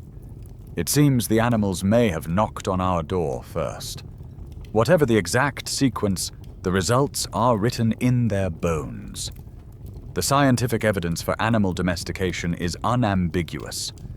As zoo archaeologists study the animal remains from your village and compare them to older sites, they see a clear transformation. Over the generations, the average body size of the goats and sheep begins to shrink. Their bones become lighter and less robust. Their horns change shape and get smaller. Their jaw structure shifts. These are the physical marks of a life under human protection, a life without the same evolutionary pressures of the wild. Another key piece of evidence is the demographic profile of the bone piles. A wild predator kills the very young and the very old, but a pile of bones dominated by adolescent males is the unmistakable signature of a human herder who is systematically slaughtering the surplus males and keeping the females for breeding. This new proximity to animals seems like another miracle. You now have a reliable source of meat, and soon you will discover their other gifts: milk, wool, and muscle power. But you have unknowingly made another terrible bargain. By bringing these animals into your homes, by living cheek by jowl with them, breathing the same air, cleaning their waste, you have thrown open a biological Pandora's box. You have created the perfect bridge for microscopic killers to cross the species barrier. This is the mainstream historical fact that haunts us to this day. Most of humanity's deadliest infectious diseases are zoonotic, meaning they originated in domesticated animals. Measles is a mutation of a cattle virus called rinderpest. Influenza came to us from the pigs and ducks we started living with. Smallpox is related to camelpox. By inviting these animals into your life, you have exposed your immune systems and those of your children to a constant barrage of new and terrifying pathogens. The age of plagues has begun. You have made your bargains. The wheat has promised you a storable surplus, and the goats have promised you a reliable source of meat. It seems, on the surface, like you have gained a new mastery over your world, a new level of security for your family. But the ink is still drying on these contracts, and you are only just beginning to read the fine print. And what it says, in tiny, unforgiving letters, is that you have just signed up for a lifetime of hard labor. The freedom and flexibility of the forager's life is gone, replaced by the rigid, tyrannical schedule of the farmer's calendar. Your life is no longer your own. It belongs to your crops and your animals. The year is now a relentless cycle of non-negotiable chores. In the spring, there is the back-breaking work of clearing the fields. You don't have plows or draft animals yet. This is done with fire, stone axes, and simple digging sticks. Then comes the sowing, a period of immense anxiety as you entrust your precious seed stock to the ground, praying for the right amount of rain. Summer is a long, tedious battle against weeds, which are constantly trying to choke out your precious grain. Then comes the frantic, exhausting rush of the harvest, where you must work from sun to sunset to get the crop in before it spoils or is eaten by pests. And once the harvest is in, the work is not over. It has only just begun. The grain must be threshed to separate it from the stalk, winnowed to remove the chaff, and then, day after day after day, it must be ground into flour. Let's focus on that single task, grinding grain. It is a new form of drudgery that will come to dominate the lives of your people, especially the women. Imagine the scene. You are kneeling for hours on the hard, packed earth of your hut. In front of you is a large, saddle-shaped stone called a quern. You hold a smaller loaf-shaped stone in your hands. And for 3, 4, maybe 5 hours, every single day, you push that stone back and forth, grinding the hard little kernels of wheat into coarse flour. The air is thick with abrasive dust that you breathe into your lungs. The repetitive motion sends jolts of pain through your wrists, your elbows, your shoulders, and your lower back. But you cannot stop. If you stop, your family does not eat. This is a kind of monotonous, specialized, physically damaging labor that simply did not exist in the forager's world. This is not speculation. This suffering is recorded with brutal clarity in your own bones. The scientific evidence from the skeletons of the first farmers is heartbreaking. Paleopathologists can read the story of a person's life from their remains, and the story of the first female farmers is one of immense physical strain. Anthropologists still debate the precise division of labor in these early communities, but the skeletal evidence strongly suggests that women bore the brunt of this grinding work. Their skeletons show high rates of osteoarthritis in the knees, ankles, and lower back from the long hours of kneeling. Their toe bones are often deformed, curled under from the pressure of pushing off the ground in the grinding motion. The vertebrae in their necks and backs are compressed and worn. Their arm and shoulder bones are often overdeveloped on one side, a testament to the thousands upon thousands of hours spent pushing that grinding stone. And to add a final painful insult to this injury, the very tool of your labor is poisoning you. The quirky tidbit here is a grim one. Your grinding stones are made of sandstone or limestone, and as you grind, tiny particles of rock and sand break off and mix in with the flour. This grit acts like sandpaper inside your mouth. This, combined with the new high-carbohydrate diet, is a disaster for your dental health. Your teeth are worn down at an astonishing rate, sometimes right down to the pulp, exposing the nerve. This leads to agonizing toothaches, and worse, to horrific abscesses and infections that can spread to your jawbone and bloodstream, often proving fatal in a world without dentists or antibiotics. You have traded the varied, athletic fitness of a forager for the stooped posture and chronic pain of a laborer, and the price of your daily bread is paid with a broken body. Your body is breaking. Your teeth are rotting. Your days are a monotonous cycle of back-breaking labor. A logical question echoes through the millennia. If this new life is so miserable, why does it succeed? If the forager's life was in many ways healthier and more free, Why didn't your people just abandon these fledgling farms and walk back into the wilderness? The answer is the single most powerful and dangerous force in human history: population growth. The farming lifestyle, for all its horrors, contained a secret demographic engine that once started could not be stopped. The key to this engine is a bowl of mush. Let's look at the biology. In your old forager life, a mother would typically breastfeed her child for 3 to 4 years. For a child on the move, mother's milk is the only reliable, safe, and portable food source.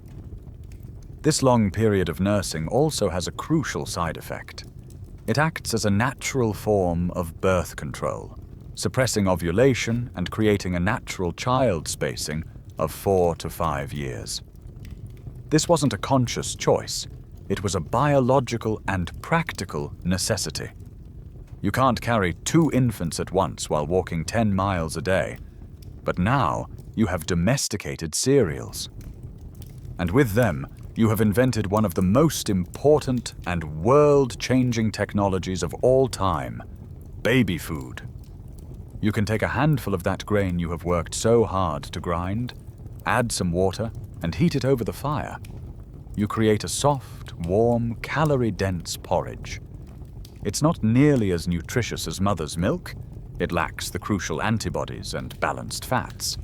But it is something an infant can eat. This simple gruel is the cereal effect that demographers talk about. A mother can now wean her child much earlier, perhaps at 1 or 2 years of age instead of 4. And as soon as she stops breastfeeding, her fertility returns.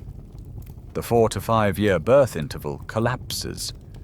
Now, a woman can have a child every 2 to 3 years.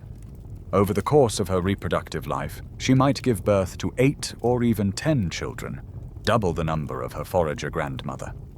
This is the mainstream historical fact of the Neolithic demographic transition. The birth rate exploded. This creates a powerful and relentless feedback loop. More babies mean more mouths to feed, which means you need to clear more land and plant more crops. This requires more labor. But those babies, if they survive, soon become children. And in an agricultural society, a child is not just another mouth to feed. They are another pair of hands. From the age of 5 or 6, a child can be put to work in the fields, weeding, scaring birds away from the precious crops, watching over the family goat. You have inadvertently invented childhood chores. The very population boom that creates the crisis of needing more food also provides the labor to solve it. More people make more food, which allows for more people, which requires more food. The system feeds on itself, rewarding expansion and punishing any thought of turning back. A quirky but staggering tidbit illustrates the power of this engine. For every single hunter-gatherer on the planet 10,000 years ago, there were about 17 farmers and their descendants by the time of the Roman Empire. It was a total demographic takeover. The scientific evidence for this explosion comes once again from the cemeteries. By analyzing the age of death in skeletal populations, archaeologists can build a demographic profile of your village. What they find is a population pyramid with a very wide base. This means there is a huge number of infants and young children compared to adults, the unmistakable signature of a society with a high birth rate. And here is the hidden cost, the terrible paradox at the heart of this success. While you are having far more children, you are not necessarily raising more to adulthood. Infant mortality remains brutally high, perhaps even higher than before, due to the new diseases and poorer nutrition. The children who do survive are the ones whose skeletons we've already seen: shorter, more prone to anemia, with teeth marked by childhood stress. From a purely genetic, species-level point of view, agriculture is a runaway success. Your DNA is conquering the world. But from the perspective of the individual human, the experience is a catastrophe. You are trading quality of life for quantity of lives, and it's a bargain from which there is no escape. Your demographic engine is running hot. Every generation, your village is producing more people than it can sustainably hold. The fields are only so big, and the halo of depleted resources around your home is growing wider. So, the inevitable happens. A group of young families, a second son or third daughter with no land to inherit, must pack their things and leave. They walk for a week, a month, until they find a suitable new valley with a stream and good soil. And there, they begin again. This process, repeated thousands upon thousands of times, is what will spread your new way of life from its heartland in the fertile crescent across continents. But you are not just spreading an idea, you are spreading a complete, self-contained system. Archaeologists call this the Neolithic package. It's an entire toolkit for a new existence, and you carry it with you. The most important items in this package are, of course, your domesticated plants and animals, the wheat and barley, the goats and sheep. But there are other crucial technologies as well. You now have pottery. For the first time, you can create durable, waterproof and rodent-proof containers. This is a game changer for storing grain, keeping it dry and safe through the winter. You also have a new kind of stone tool, the polished axe. Unlike the chipped flint axes of your ancestors, these new axes are ground smooth and are far more durable and efficient, allowing you to clear forests for your fields at a much faster rate. This package of plants, animals, pottery, and axes is your blueprint for civilization, and you are about to export it. For decades, archaeologists debated how this package spread, especially into Europe. It was a classic historical mystery. Did the idea of farming spread, or did the farmers themselves spread? The first theory, cultural diffusion, suggests that the local Mesolithic hunter-gatherers of Europe saw the success of their new farming neighbors and simply adopted their ways. It's an appealing idea of peaceful exchange. The second theory, demic diffusion, is a bit more brutal. It argues that you, the farmers, with your booming population, simply expanded and replaced the local foragers, outcompeting them for land and resources thanks to your ability to produce more calories per acre. For a long time, the debate raged based on subtle clues from pottery styles and settlement patterns. But in the 21st century, a new form of scientific evidence emerged that acted like a time-traveling forensics unit and largely settled the question. This was the analysis of ancient DNA. Scientists can now extract and sequence the genetic code from human skeletons that are 10,000 years old. And when they analyzed the DNA of the very first farmers in Germany, in Spain, in Britain, they found something astonishing. Their genes didn't match the local foragers who had lived there for millennia. Their genetic signature traced directly back to Anatolia, modern-day Turkey, on the edge of the Fertile Crescent. The conclusion was undeniable. The first farmers of Europe were immigrants. It was a wave of migration, a slow-motion colonization that unfolded over 3,000 years.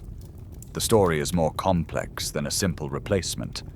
The DNA also shows that over time, the incoming farmers and the local foragers did intermix and intermarry. But the initial spread was driven by people, not just ideas.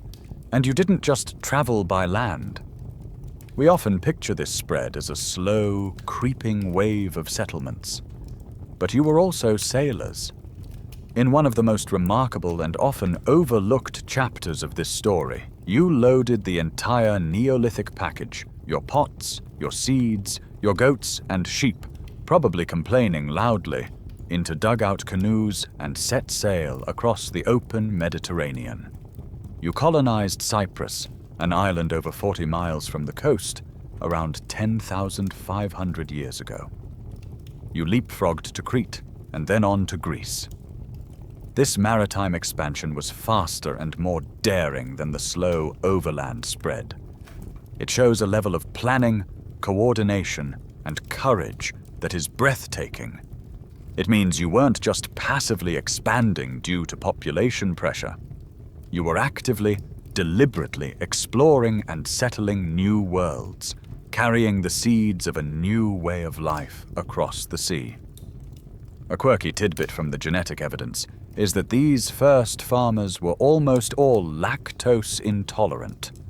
The ability to digest milk as an adult would only evolve in European populations thousands of years later, meaning your first attempts at dairy farming likely came with a great deal of stomach cramping. Your way of life is on the march.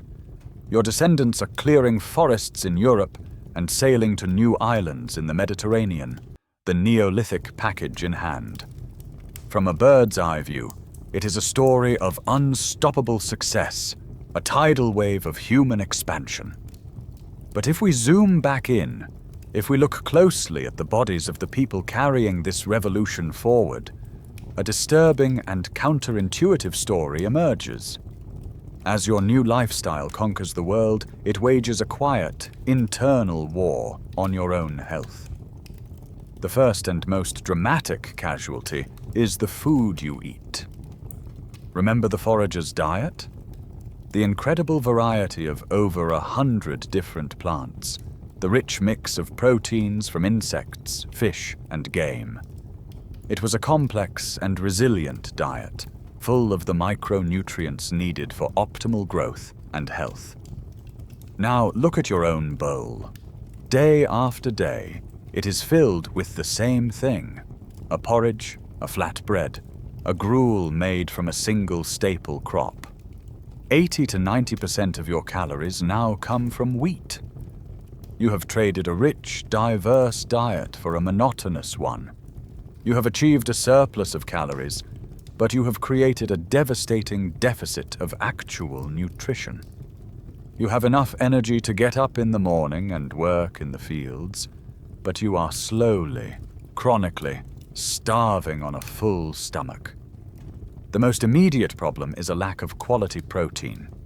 While you still keep a few goats and might occasionally hunt, meat has become a rarity, a luxury item rather than a daily staple. The cereals that now dominate your diet are a poor substitute. At the same time, this grain-heavy diet is notoriously low in essential vitamins and minerals, especially iron. The very chemistry of the plants you now depend on makes it difficult for your body to absorb the iron they do contain.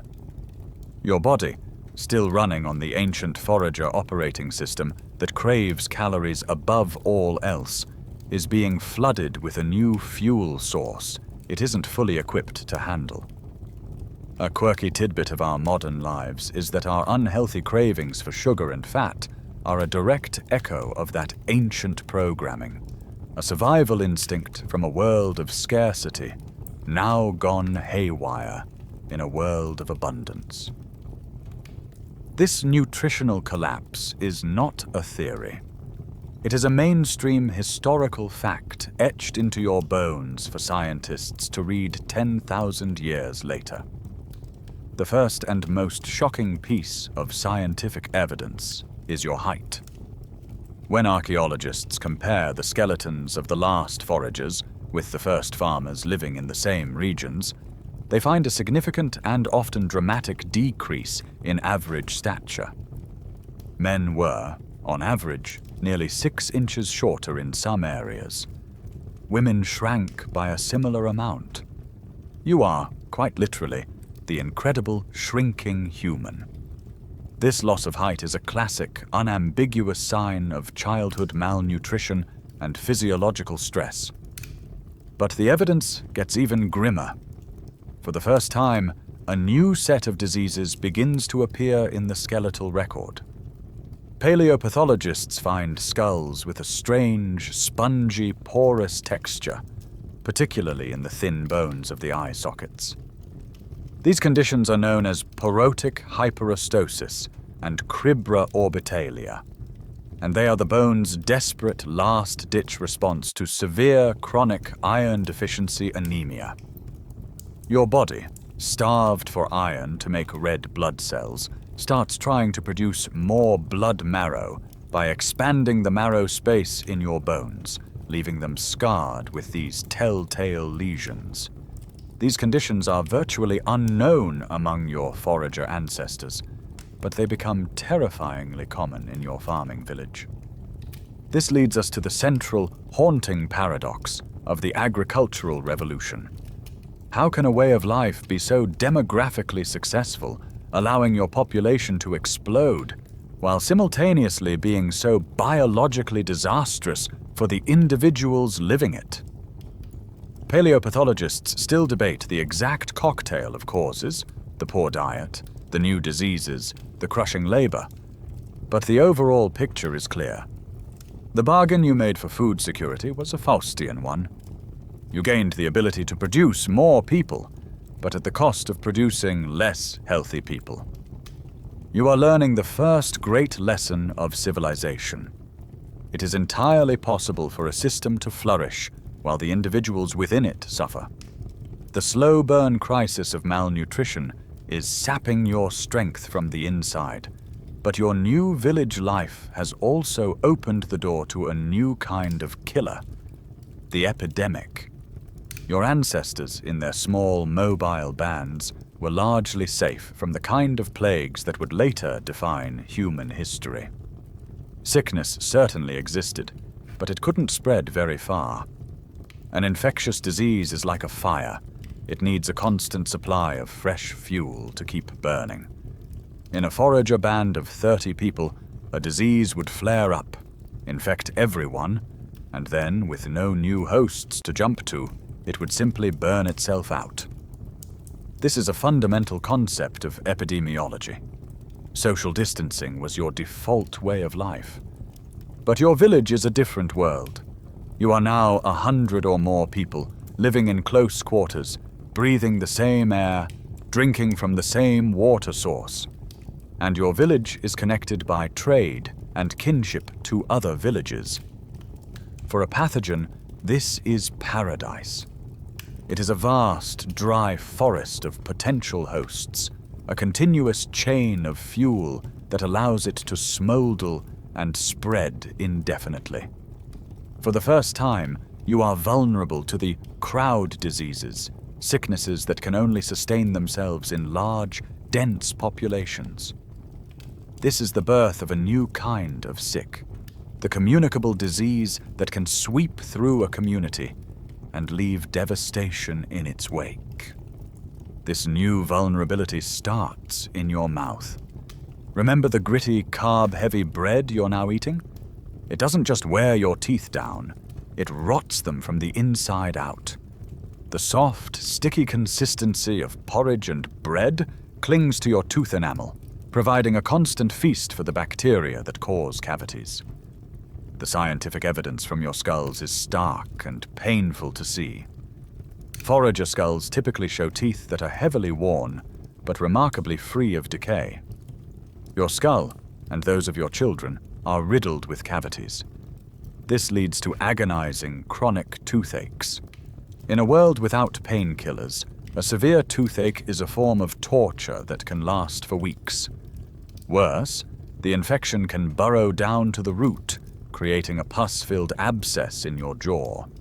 This infection can then spread to your bloodstream, leading to septicemia and death. A simple cavity is now a life-threatening condition. Beyond the bacteria in your mouth, your environment is teeming with larger, more insidious threats. You are surrounded by parasites. The standing water in the first irrigation ditches you dig is the perfect breeding ground for waterborne illnesses and blood flukes like schistosomiasis, a debilitating disease that can linger in the body for years, sapping your energy. The accumulation of human and animal waste around your settlement creates a haven for intestinal parasites like roundworm and whipworm. Scientists studying paleofeces, that is, fossilized human poop from early agricultural sites, have found them riddled with the preserved eggs of these creatures. You live with a constant, unseen burden of parasites that steal your nutrients and weaken your body's defenses. Epidemiologists and historians still debate the precise timeline for when each major killer made the jump to humans, but the Neolithic period is universally recognized as the Great Leap Forward for pathogens. And this brings us back to that fatal bargain you made with your animals. This new, dense, and interconnected human world, filled with people whose immune systems were already weakened by malnutrition, was the perfect launch pad for the zoonotic diseases we discussed. This is the historical fact that cannot be overstated. Humanity's greatest killers were a direct gift from the agricultural revolution. Smallpox, influenza, tuberculosis, measles, diphtheria, whooping cough. The list goes on and on. All of them originated in the domesticated animals you brought into your homes.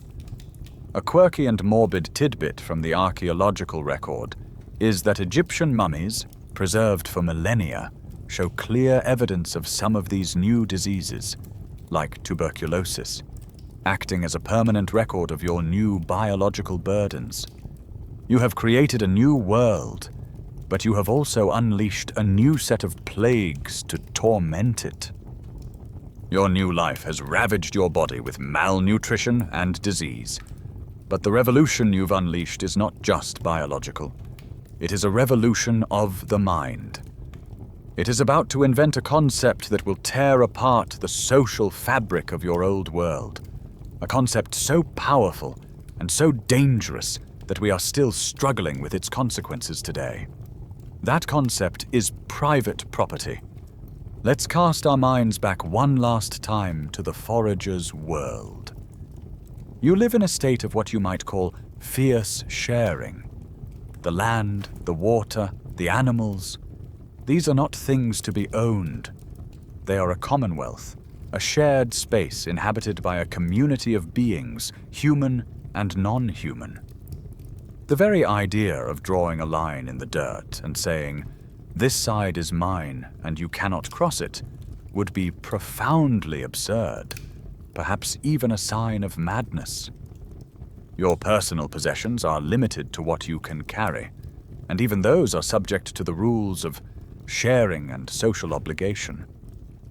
You have lived for 200,000 years in a world without deeds, without fences, and without locks. Now look down at your hands, calloused and sore from the endless labor. Look at the small plot of land in front of you. This is not just a piece of the earth anymore. This is the field where you spent a whole winter pulling out stones until your back screamed. This is where you burned away the ancient trees and dug out their stubborn roots.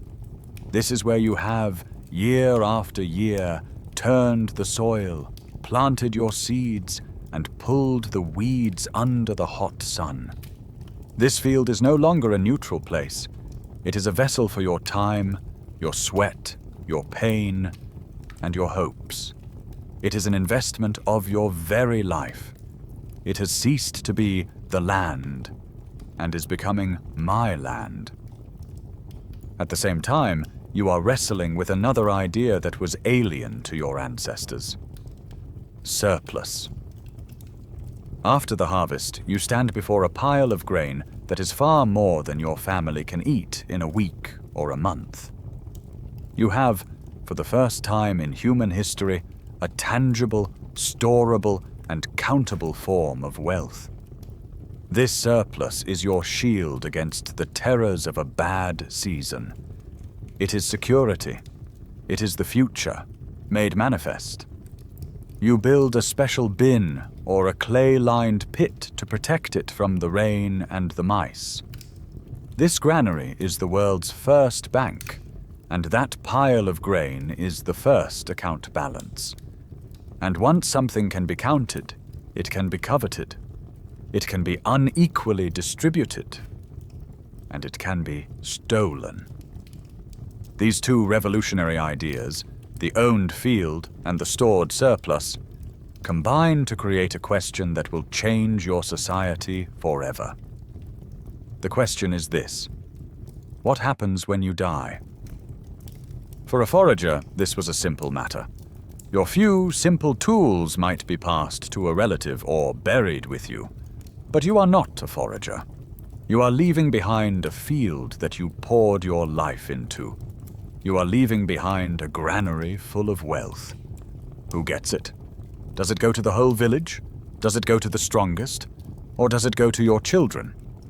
Social theorists and anthropologists still debate whether the concept of private property was an inevitable outcome of agriculture, but the path you take is the one that leads directly to us. You decide it goes to your kin. This is the birth of formal inheritance, and with it, the birth of the family line as an economic and social unit. Suddenly, it matters immensely who your father was. Lineage, which for a forager was a story of ancestral spirits, now becomes a legal and economic reality. The scientific evidence for this shift appears in the archaeological record. At sites like Çatalhöyük in Turkey, we see that over generations, some houses were consistently built larger, with more rooms and richer decorations than their neighbors. The burials within those houses contain more valuable grave goods. This suggests that wealth and status were no longer just personal attributes. They were becoming attached to a household, to a lineage, and were being passed down from parent to child.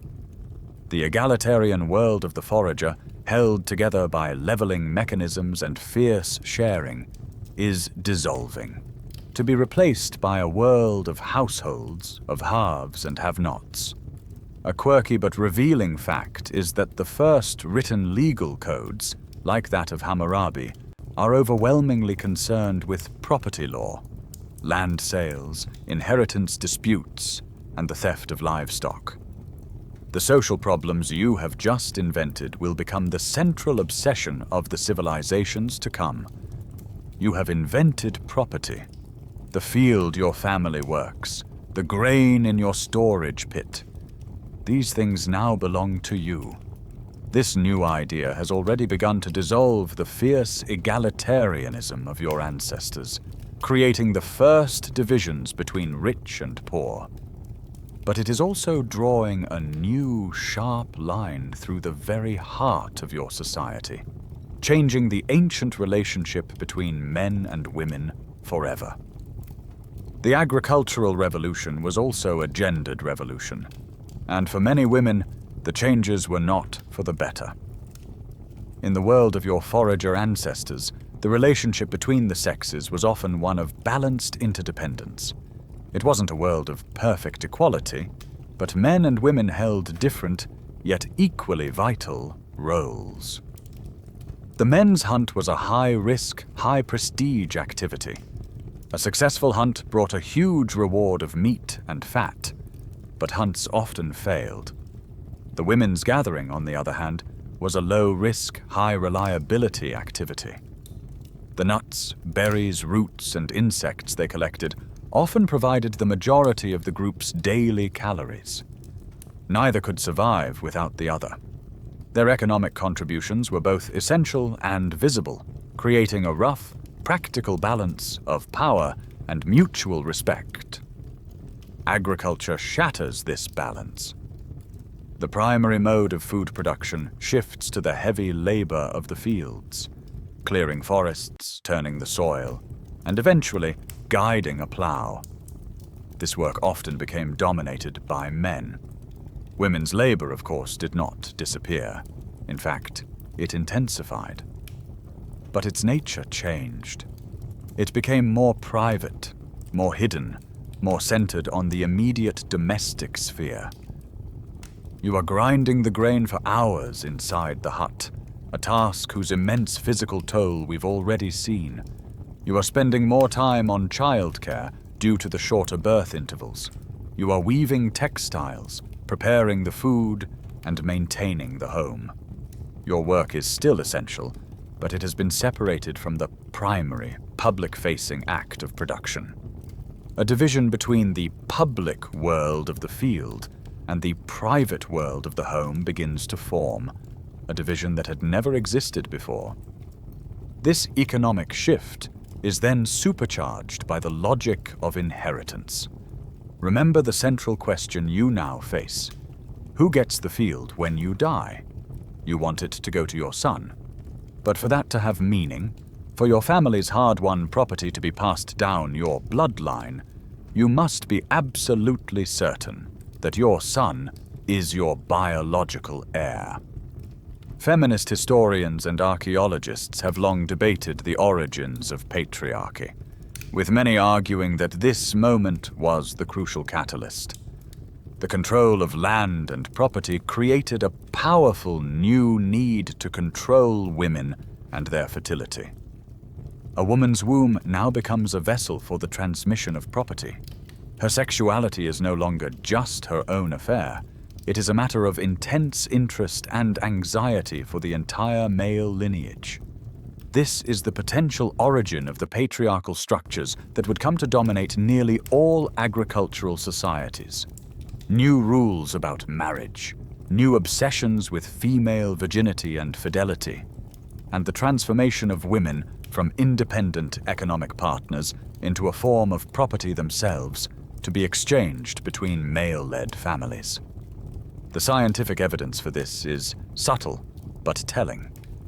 Isotopic studies on skeletons can sometimes reveal that men and women in the same village had different diets, suggesting one gender had preferential access to higher status food.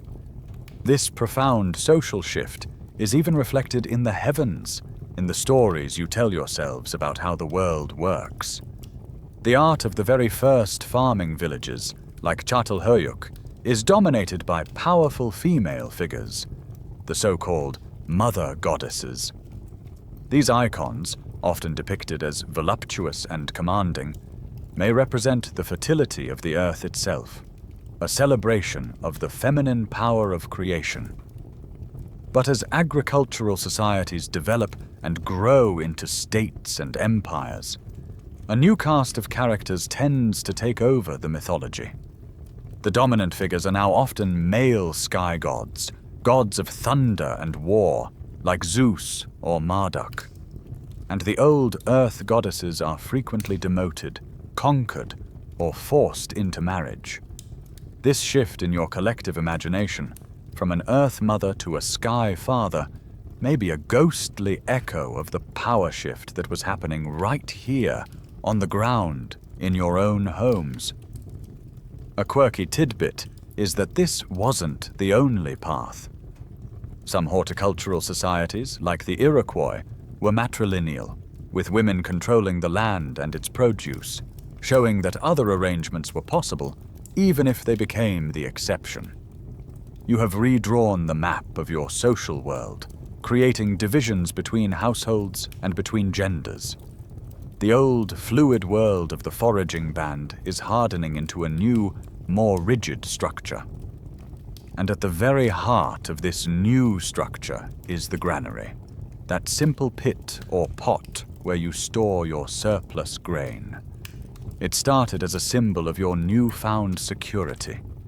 It is about to become the engine of your subjugation. In the beginning, the village granary was likely a communal project, a physical expression of social solidarity. It was your collective insurance policy against a bad year, a bigger version of the sharing ethos that once defined your people. But the agricultural life is a gamble, and one year the dice will not fall in your favor. A drought comes, the harvest is meager, and the grain in the communal store is not enough to get everyone through the winter. This is the moment of truth. Who decides who gets the last of the grain? Who decides which families will have to tighten their belts and which will eat? Who is in charge of rationing? The moment you answer that question, the moment you give one person or one group the authority to make that life or death decision, the game has changed forever. You have traded sharing for rationing, and the person who holds the ladle is the most powerful person in the world.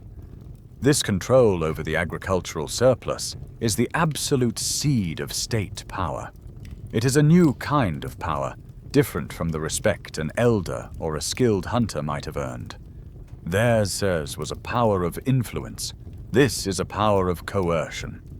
If I control the only source of food, you will do what I say. The person who manages the granary can now demand things. They can command labor. Help me build my house and I'll make sure your family gets a full ration. They can build a coalition of followers, rewarding their friends and relatives with extra grain. And they can punish their rivals and dissenters by withholding it. This is the birth of a new class of person. The elite, the manager, the administrator. A person whose job is not to labor in the fields, but to manage the products of everyone else's labor. Of course, this raw economic power needs a cloak to make it acceptable. Power is always more stable when people believe it is legitimate. And so, you connect this new authority to the oldest authority of all, the gods. The person who controls the grain doesn't say, "Obey me because I have the food." They say, "The gods have blessed us with this harvest, and they have chosen me to be the steward of their bounty." The surplus grain in the granary is framed not as the village's collective property, but as an offering to the gods of the sun and the rain, the gods who ensure the harvest. And the leader, the new chief, is simply the humble intermediary between the people and the divine. He becomes the priest-king. This is not just a theory. It is a mainstream historical fact that you can see in the very layout of the first cities. In ancient Mesopotamia, the largest and most important building was the temple, the ziggurat. But these temples were not just places of worship. They were vast economic complexes. They owned huge tracts of agricultural land. They housed workshops for artisans. And most importantly, they contained massive storage facilities for grain. The temple was the central bank, the warehouse, and the administrative center all in one.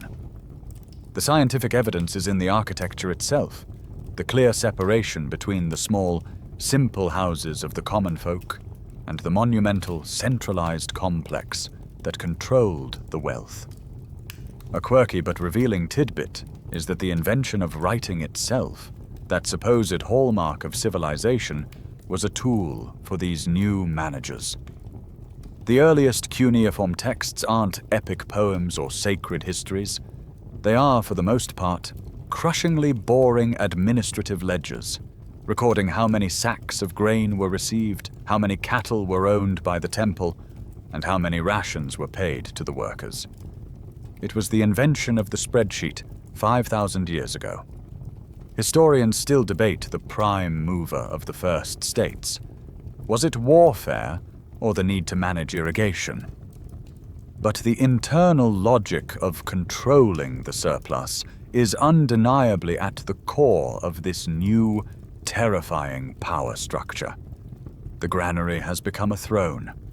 The granary has become a throne, and a new priest-king sits upon it, managing the surplus and dispensing rations. This new system of control seems to promise stability, an end to the day-to-day uncertainties of the forager's life. But you have traded one kind of uncertainty for another, far more terrifying kind. You have traded the risk of scarcity for the risk of total collapse. You have, without knowing it, invented famine. To understand this new horror, you first have to appreciate the profound resilience of the forager's strategy. Your ancestors were the ultimate diversified investors. They relied on dozens, sometimes hundreds, of different food sources, This was their hedge against disaster. If a late frost killed the berries, they could rely on the nuts. If the deer herds migrated unexpectedly, they could turn their attention to the river and catch more fish. If a blight wiped out one species of edible root, there were 20 others to choose from. And if the entire region fell into a prolonged drought, they had the ultimate insurance policy. They could walk away. Their mobility was their greatest strength, allowing them to escape localized disasters. Foragers certainly experienced hunger and scarcity, but it was almost impossible for their entire food system to fail all at once. Now, look at your system. You are a gambler who has pushed all of his chips onto a single number on the roulette wheel.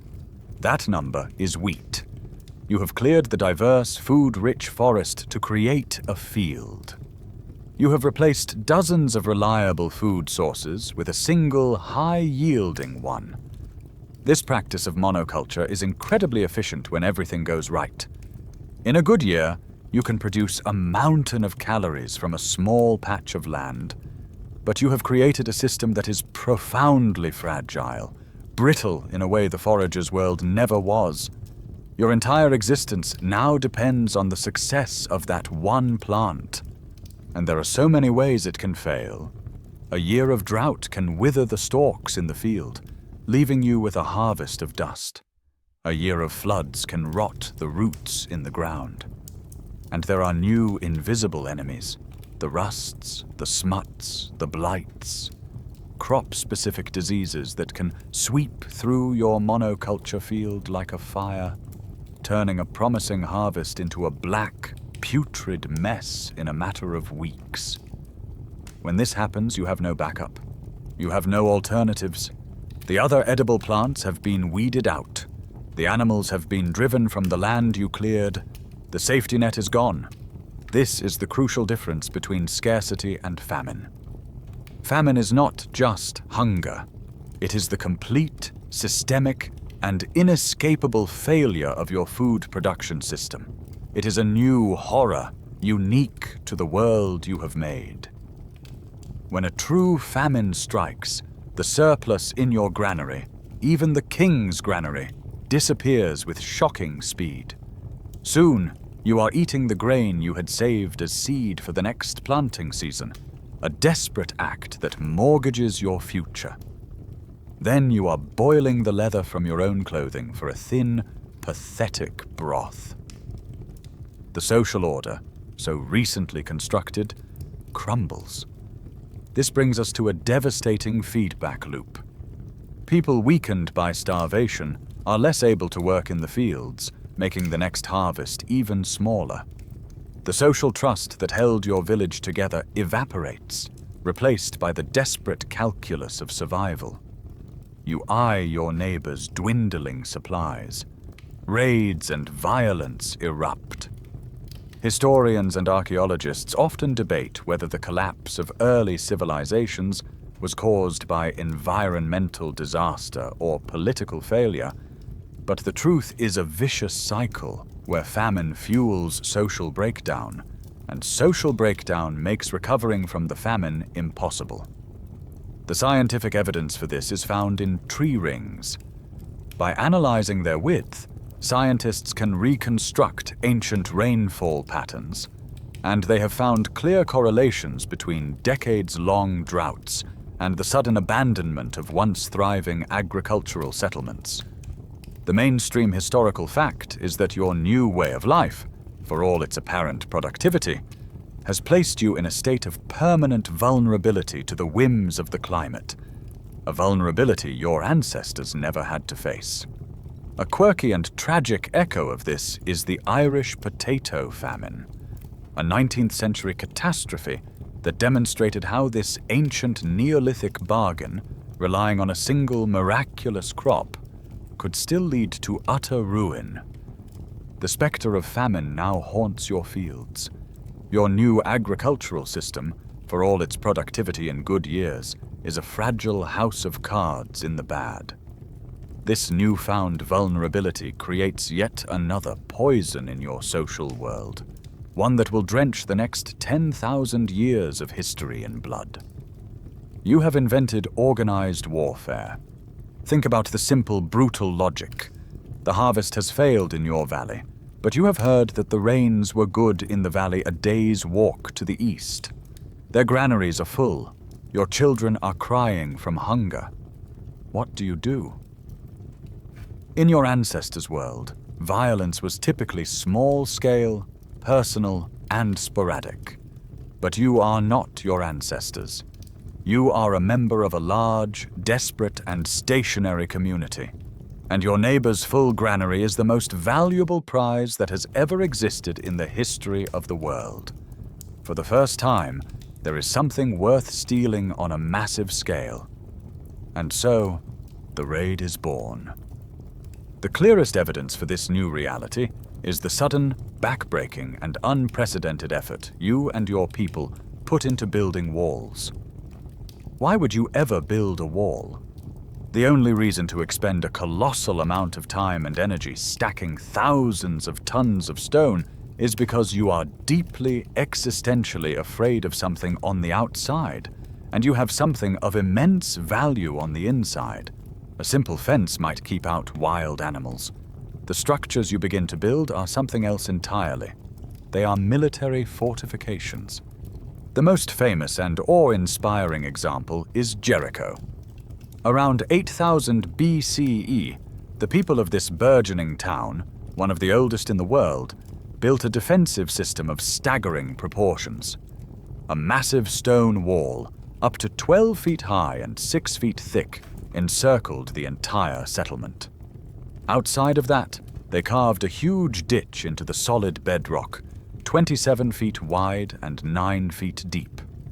And guarding one section of the wall, they built a stone tower, 30 feet high. This is the scientific evidence, written in stone, that life had become profoundly dangerous. The sheer labor involved, quarrying, hauling, and lifting these stones with nothing but muscle power, tells a story of intense, motivating fear.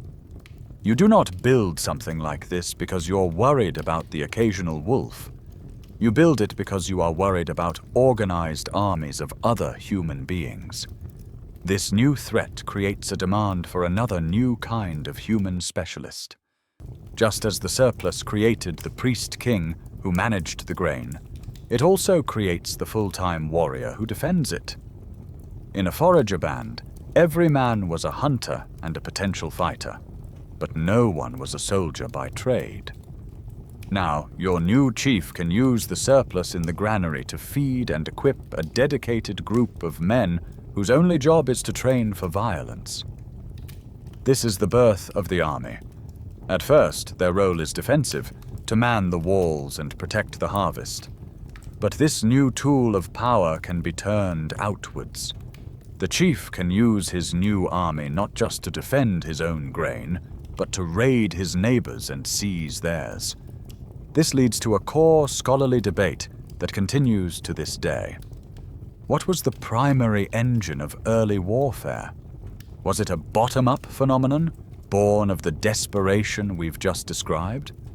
Was it driven by resource scarcity, with communities raiding each other to survive in the face of famine? Or was it a top-down process, driven by the ambitions of the new ruling class? Did the first chiefs and kings use their warriors not just for defense, but as a tool of conquest, to expand their territory, to demand tribute from weaker villages, and to increase their own personal power and prestige? The truth, most likely, is a grim feedback loop where both are true. The desperation of the hungry provides the soldiers, and the ambition of the powerful provides the orders. A quirky but telling piece of skeletal evidence from this period is the increasing frequency of the parry fracture, a specific break of the forearm bone that occurs when you raise your arm to defend your head from an overhead blow, likely from a stone mace, one of the new and brutal weapons of choice. The walls of Jericho tell you that your world has become a place of fear. The bones of the dead tell you that the fear was justified. You have built walls to protect yourself from a world that has grown violent. Your new leaders have organized soldiers to defend the granaries. You have created a society structured around the defense of property. Let's now travel forward a few thousand years and across a continent to see how this new way of life plays out in the long run. We're going to look at the story of your descendants, the first farmers to colonize the deep, dark forests of Central Europe. They are known to us by the distinctive, ribbon-like decorations on their pottery, the linear band ceramic culture, or LBK.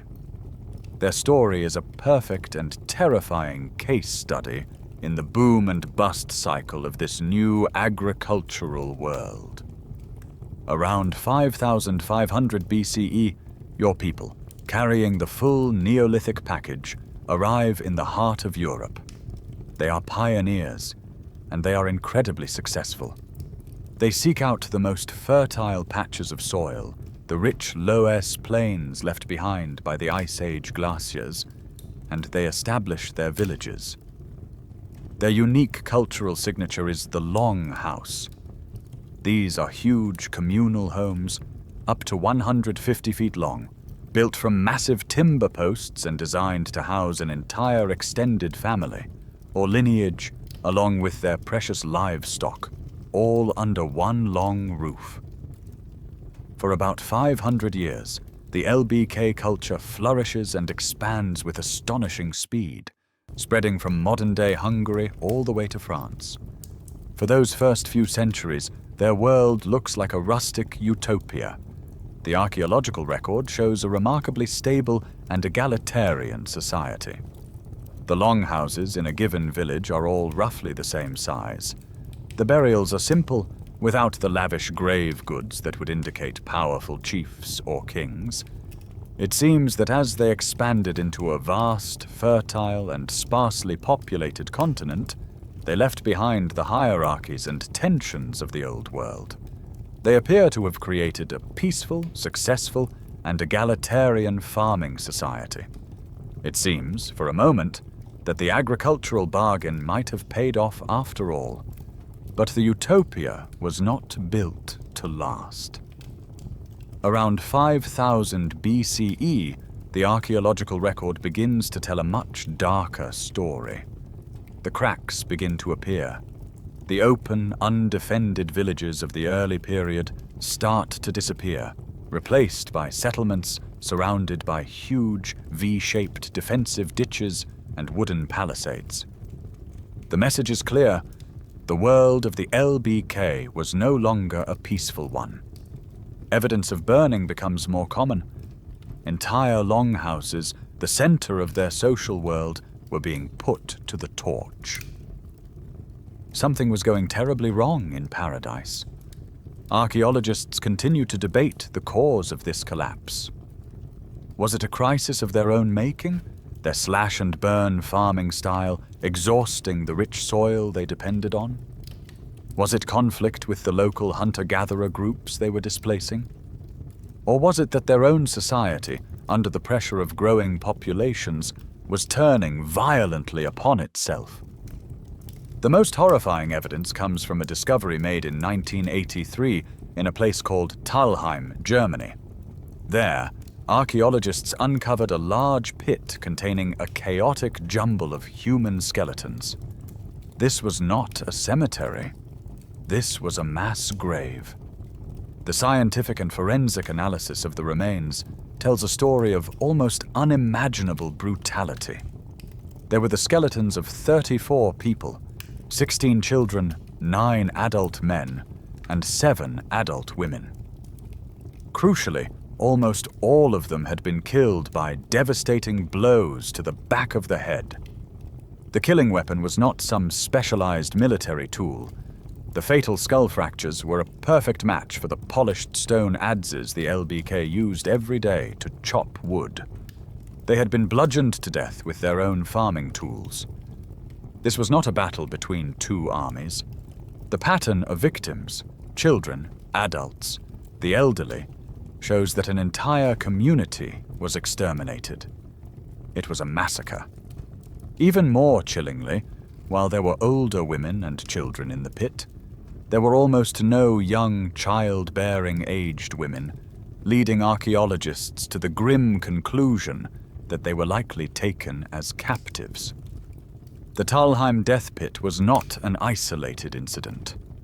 Similar mass graves from the same period have been found at other sites, like Schletz in Austria and Herxheim in Germany. This was a world descending into a spiral of total warfare.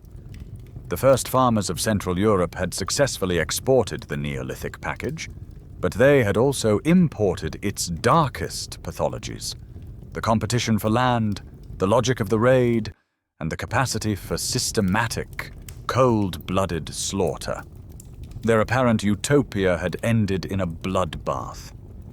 The story of the LBK ends in a pit of bones, a grim testament to the violence and instability simmering beneath the surface of the first farming societies.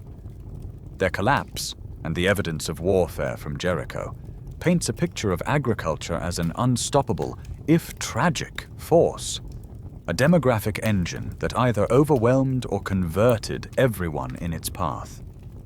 It can start to feel like a story of grim inevitability, as if humanity was fated to walk this one painful road.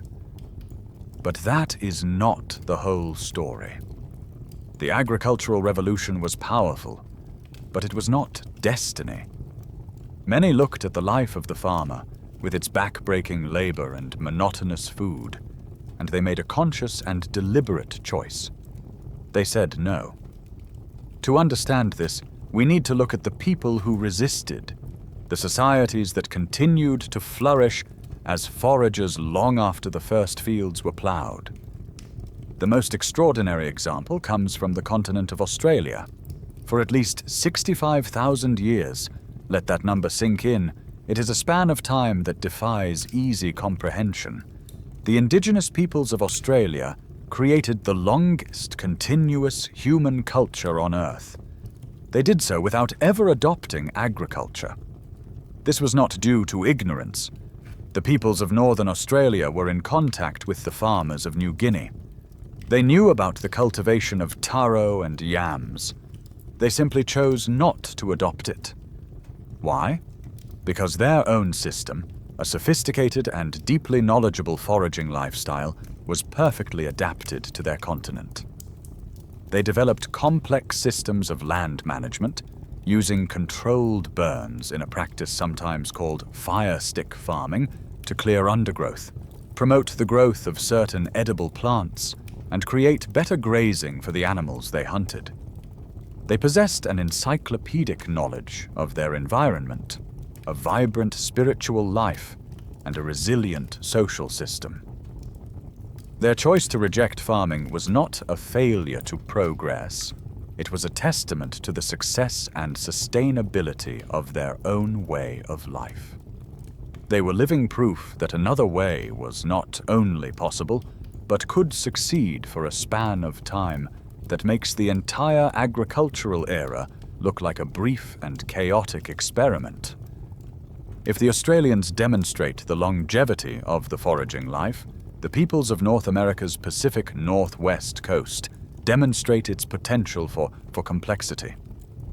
Here, in the temperate rainforests stretching from Oregon to Alaska, a unique environment created a unique kind of human society.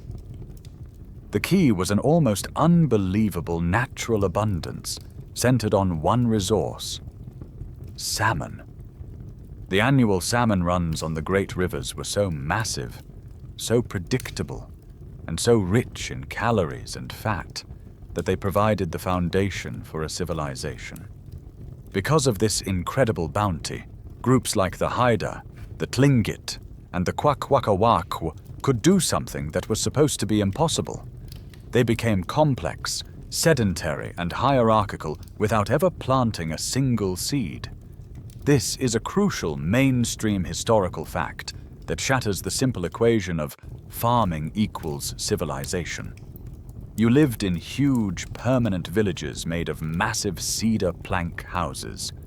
You developed sophisticated food preservation techniques, smoking and drying enough salmon to last the entire year. You had a stratified society with chiefs, nobles, commoners, and slaves. You created some of the most monumental and breathtaking art in the world, in the form of totem poles and intricately carved masks. You held elaborate feasts called potlatches, where powerful chiefs would display their wealth by giving away enormous quantities of food and goods. Anthropologists still debate why some forager societies became hierarchical while others remained egalitarian. But the people of the Pacific Northwest prove that farming was not a prerequisite. These resistors are not historical curiosities. They are the control group in our long experiment. They demonstrate that the agricultural package was not a one-size-fits-all solution, nor was it universally superior. In the harsh and unpredictable climate of Australia, a mobile, knowledgeable foraging life was a more resilient strategy. In the unbelievable abundance of the Pacific Northwest, foraging provided a better and easier life than farming ever could have. They prove that the turn to agriculture was a choice, a specific response to specific local pressures, like the climate catastrophe of the younger Dryas in the Fertile Crescent. It was not a promotion up some universal ladder of human progress. It was just one path among many, and a path that many of our wisest ancestors chose not to take. The stories of the people who said no, the successful foragers of Australia and the Pacific Northwest, serve as a powerful reminder that your path was not the only one. But their existence also raises a crucial question. If their way of life was so successful, why did it ultimately become so rare? Why did the agricultural world, with all its diseases, famines, and violence, eventually spread to almost every corner of the globe? The answer is that agriculture didn't just create new kinds of food. It created a new and terrifyingly powerful kind of social organization. It created the state. The first states, which arise in Mesopotamia, Egypt, China, and the Indus Valley, are fundamentally agricultural institutions. You can think of them as vast farming machines. Their entire logic, their entire reason for being, is organized around the cultivation of cereal grains. The primary function of a priest-king or pharaoh is to organize the immense amount of labor required for large-scale agriculture, digging and maintaining the great irrigation canals, for example. The state's primary source of revenue is not gold or silver, but grain, which it collects from you, the farmer, as taxes. And this grain surplus is what feeds the specialists who make the state run. The bureaucrats, the priests, the artisans, and of course, the soldiers who defend the state's agricultural lands from other rival states. To run this machine, the state needs one thing above all else: control. And this leads to a brilliant and chilling concept from the political scientist James C. Scott. He argues that states need their populations and their territory to be legible. That is, easy to read, to measure, to count, and to tax. Now imagine you are an early tax collector. Trying to tax a band of foragers is a nightmare. Their wealth is in their knowledge, in their relationships, in the wild animals they hunt, and the routes they dig. It's diverse, mobile, and impossible to assess. But a field of wheat is a tax collector's dream. It is a neat, orderly grid of a single plant. You can measure the field, you can estimate the yield, and when the harvest comes, the grain itself is a perfect taxable commodity. It's divisible, storable, and easy to transport. Because of this, The early state and sedentary grain agriculture become locked in a mutually beneficial embrace. The state actively encourages and often forces people to live in settled villages and grow legible crops like wheat, barley, or rice. It suppresses other, more chaotic forms of subsistence, like foraging, slash-and-burn horticulture, or nomadic pastoralism, not because they are less productive, but because they are harder to control and tax. Your choice to farm is no longer a choice. It is a political obligation. The ultimate tool of legibility, the operating system for this new state machine, is the one you heard about earlier: writing. The mainstream historical fact is that the first writing systems were not invented to record glorious histories or beautiful poems. They were invented as accounting tools. The scientific evidence is overwhelming. The vast majority of the earliest cuneiform tablets from Mesopotamia are lists. Lists of tribute paid, lists of rations distributed to workers, contracts for the sale of land, audits of the temple's granaries. It is the birth of the bureaucracy. A quirky tidbit from Egypt shows the same obsession. The state employed an army of scribes whose sole job was to measure the height of the Nile's annual flood, using that data to predict the harvest and calculate that year's tax burden with ruthless efficiency. And so the final walls of the trap are built, and this time they are institutional. The state, which owes its very existence to your agricultural surplus, now becomes the ultimate enforcer of the agricultural life. It claims ownership of all the land.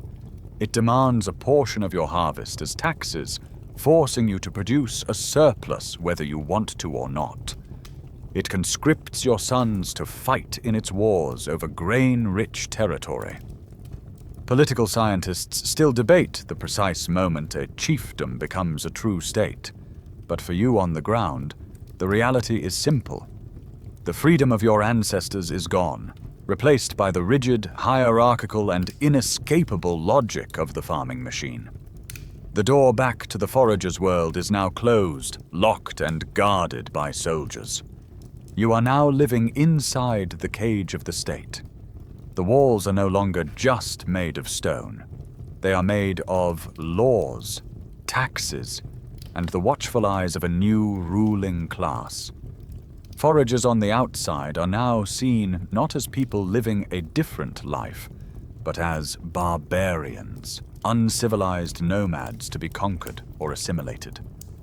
The door to the past is locked, but the most profound change, the final and most inescapable domestication, did not happen in the fields or in the villages. It happened inside your head. You have domesticated your own mind. Think back to the forager's psychology, which was our species' default setting for 200,000 years. It was a mind adapted to a world of immediate returns and cyclical time. It was a mind characterized by a deep trust in the environment, a focus on the present, and an astonishing ability to be in the moment. Your new life as a farmer requires a complete rewiring of this ancient consciousness. You must now cultivate a new set of mental muscles. The most important of these is deferred gratification. You must force yourself to perform back-breaking labor in the spring with no reward, only the abstract promise of a harvest months in the future. This ability to suffer now for a gain later is the bedrock of the agricultural mind. With this comes the invention of a new virtue, a relentless work ethic. For your forager ancestors, leisure was the natural state of being, punctuated by periods of activity. For you, the opposite is true. Work is the natural state, the default condition, punctuated by brief, exhausted periods of rest. The sun, not your own inclination, now dictates your day. The seasons, not your own needs, now dictate your year. And alongside this new work ethic comes a new and constant companion: anxiety. The forager worried about acute, immediate threats, the lion in the grass, the sudden storm. Your anxiety is chronic and low level, a permanent hum beneath the surface of your thoughts. Will the rains come? Will they stop? Will a blight ruin the wheat? Will the locusts arrive? Will the king's tax collector decide your surplus isn't big enough? Will raiders come over the hills after the harvest? Your mind is now perpetually living in a future fraught with peril. This new psychology is a response to your new reality, your profound loss of freedom. A forager's autonomy was immense. Your autonomy is gone. You are tied to your plot of land by the investment of your labor. You are tied to your village by social and economic necessity. You are tied to the priest by spiritual obligation, to the soldier by the threat of force, and to the king by the crushing weight of taxes. The web of dependencies and obligations has become infinitely more dense and hierarchical. You are no longer just a member of a band. You are a subject, a taxpayer, a peasant. And here is the most unsettling thought of all. We are still you. This psychological rewiring, this domestication of the mind that began 10,000 years ago, is our direct inheritance. Our modern world, with its relentless focus on productivity, its glorification of hustle, its constant anxiety about the future, its obsession with accumulating more than we need. This is the ghost of the first farmer haunting our 21st century brain. The inability to truly rest, to be present in the moment without thinking about the next task, the next deadline, the next goal. That is the farmer's anxiety, playing out in a world of spreadsheets instead of fields. Psychologists and anthropologists still debate the extent to which human nature was reshaped by this revolution. But the cultural software you created is still running on our ancient hardware. A quirky tidbit of modern life is that the weekend is an incredibly recent invention. A tiny, fragile rebellion against the 7-day work week that was the norm for nearly all of agricultural history. This leads us to the final open question. Was this new mindset, this anxious, future-oriented, work-obsessed consciousness, a gift or a curse? On the one hand, this is the mind that built the pyramids, that wrote the symphonies, that split the atom and reached for the stars. All the grand and complex achievements of civilization are arguably the product of this new ability to defer gratification and organize labor on a massive scale. But on the other hand, is this not also the mind that can never be content? The mind that is always seeking to control, to accumulate, to dominate nature rather than live within it? Is the restlessness that built our world the same restlessness that now threatens to unmake it through ecological crisis and insatiable consumption? The new mind you forged in the heat of the Neolithic harvest is a tool of immense and terrifying power, and we are still struggling to decide whether we are its master or its slave. We have journeyed for 10,000 years, from the last days of the Ice Age to the dawn of the first states. We have witnessed the birth of a new world, and now the time has come to put that world on trial. The central question has been hanging in the air since we began. Was the agricultural revolution humanity's greatest achievement or its worst mistake? Let us for this moment hear the closing argument for the prosecution.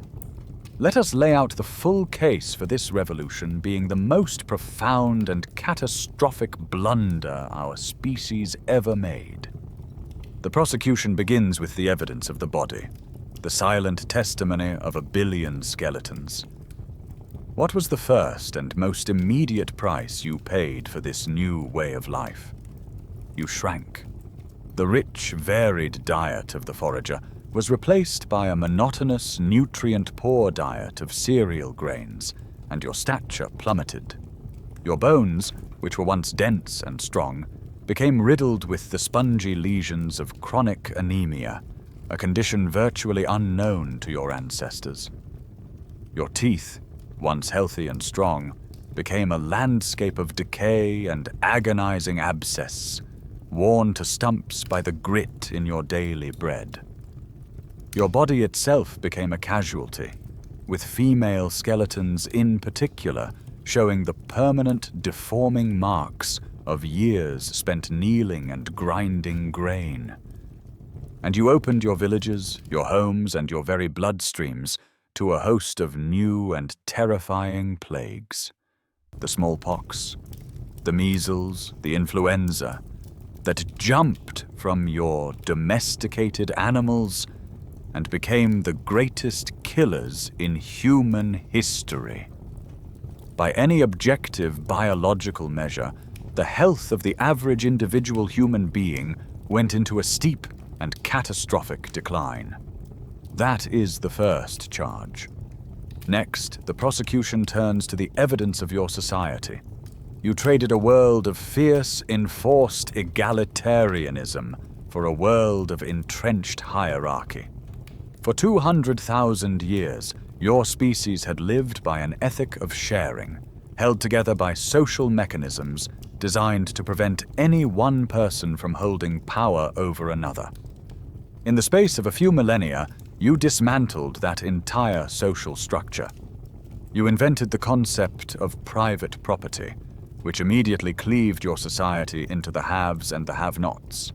You created a world where a person's worth was no longer based on their skill or wisdom, but on the land and the surplus they inherited. This, in turn, led to the subjugation of women, whose fertility had to be controlled to ensure the orderly transfer of property from one generation of men to the next. You invented patriarchy. You traded the fluid, interdependent community of the band for the rigid pyramid of the kingdom, with a priest king at the top and you, the peasant, at the very bottom. That is the second charge. Finally, the prosecution presents the evidence of the system itself, the new horrors you invented, the new anxieties that now plagued your existence. You created famine. By betting your entire existence on a few fragile species of grass, you created a new kind of vulnerability, a systemic collapse that was impossible in the diversified world of the forager. You created organized, systematic warfare. The stored surplus in your granaries became a prize worth killing for on an unprecedented scale, leading to the rise of armies, fortifications, and massacres like the one at Talheim. And you created the state, a machine of control that locked you into this new life, taking your grain in taxes and your sons for its wars. You traded the autonomy and freedom of the forager for the life of a serf, bound to the land and to a ruler you had no choice but to obey. That is the third charge. The final argument of the prosecution is this. The defenders of this revolution will speak of the grand achievements it made possible. Cities, writing, art, science. But these were luxuries enjoyed by a tiny, tiny elite, and they were built on the broken backs of millions of peasant farmers. If we judge this event not by the glories of the few, but by the lived experience of the many, the verdict is damning. For the average person, life became demonstrably worse. It was shorter, sicker, harder, and less free. From this intensely personal perspective, the agricultural revolution was no triumph. It was a trap, a tragic wrong turn that condemned the vast majority of our ancestors to a life of misery. It was, quite simply, the worst mistake we ever made. The prosecution rests its case, and the picture it has painted is devastating. It is a story of sickness, servitude, and suffering. From the perspective of the individual human body and the free egalitarian society, the agricultural revolution looks like an open and shut case. A terrible mistake.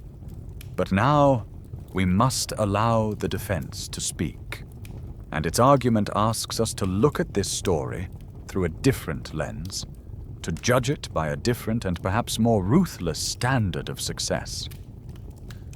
The defense begins by conceding the prosecution's central point. The life of the individual farmer was, in many ways, worse than that of their forager ancestor. But the defense argues the well-being of the individual is not the only way to measure success. From a cold, purely biological perspective, there is only one metric that matters: the replication of DNA.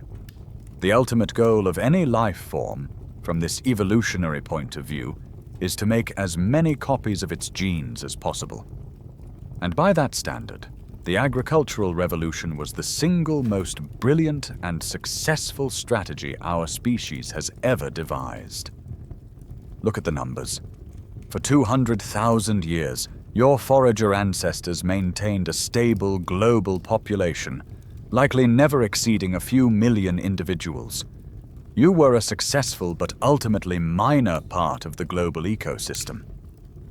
Then came agriculture. 10,000 years later, on the eve of the Industrial Revolution, there were nearly 1 billion of your descendants.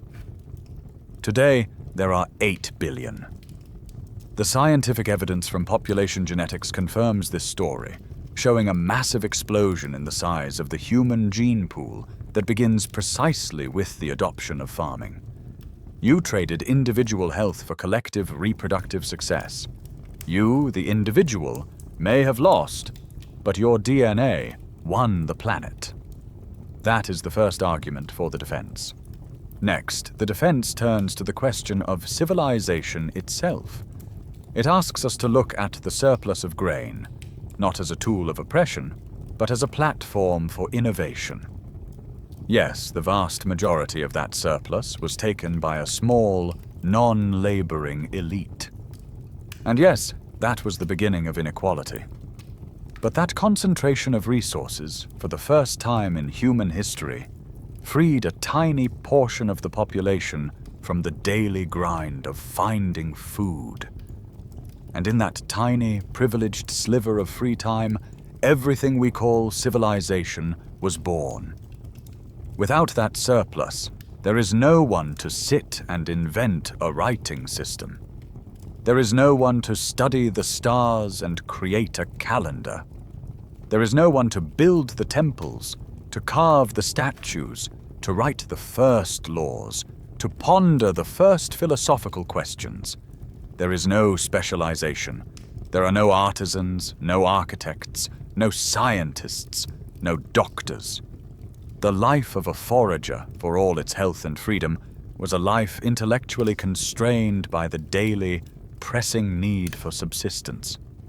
The agricultural surplus, built on the backs of suffering peasants, was the fuel that powered every single complex human achievement that followed. A quirky but compelling tidbit is that this surplus may have even given us beer, a way to make grain storable and nutritious, which in turn may have fueled the communal labor and social cohesion needed to build the first villages. Would you trade modern medicine to cure the diseases of the first farmers if it meant you had to give up the system that made medicine possible in the first place? That is the second argument for the progress narrative. Finally, the defense argues that this new, larger, more interconnected world was, in some ways, more resilient. A single forager band was fragile, its entire cultural knowledge vulnerable to being wiped out by a single unlucky accident or epidemic.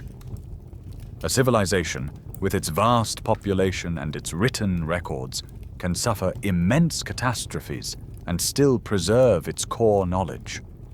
It creates a collective human memory that is larger and more durable than that of any individual or small group. It allows for the slow, cumulative growth of knowledge over centuries, a process that is impossible in a small, non-literate society. The final statement for the defense is this: the prosecution is right to mourn what was lost.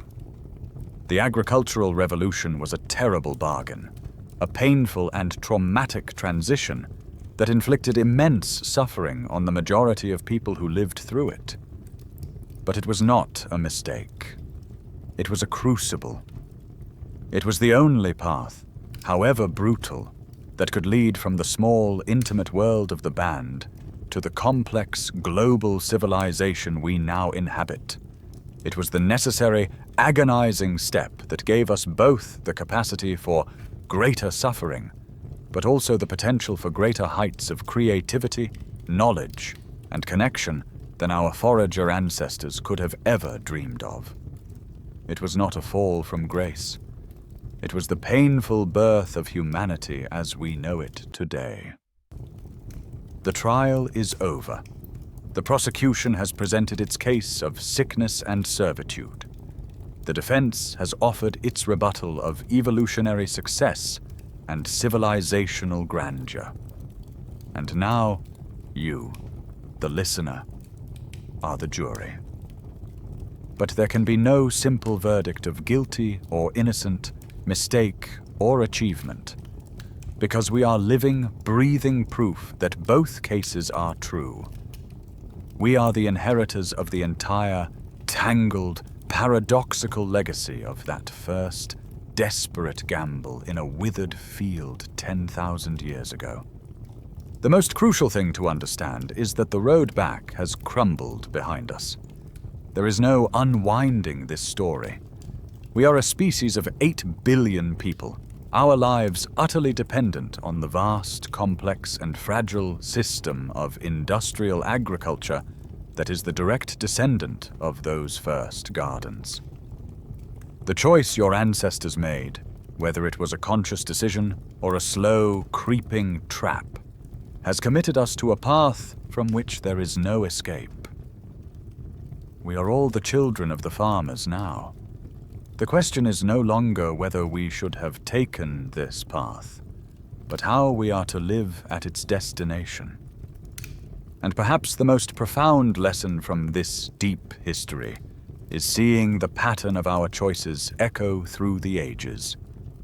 The agricultural revolution was the first time our species adopted a transformative new system for its immediate and obvious benefits, without any possible way of understanding the long-term, irreversible consequences.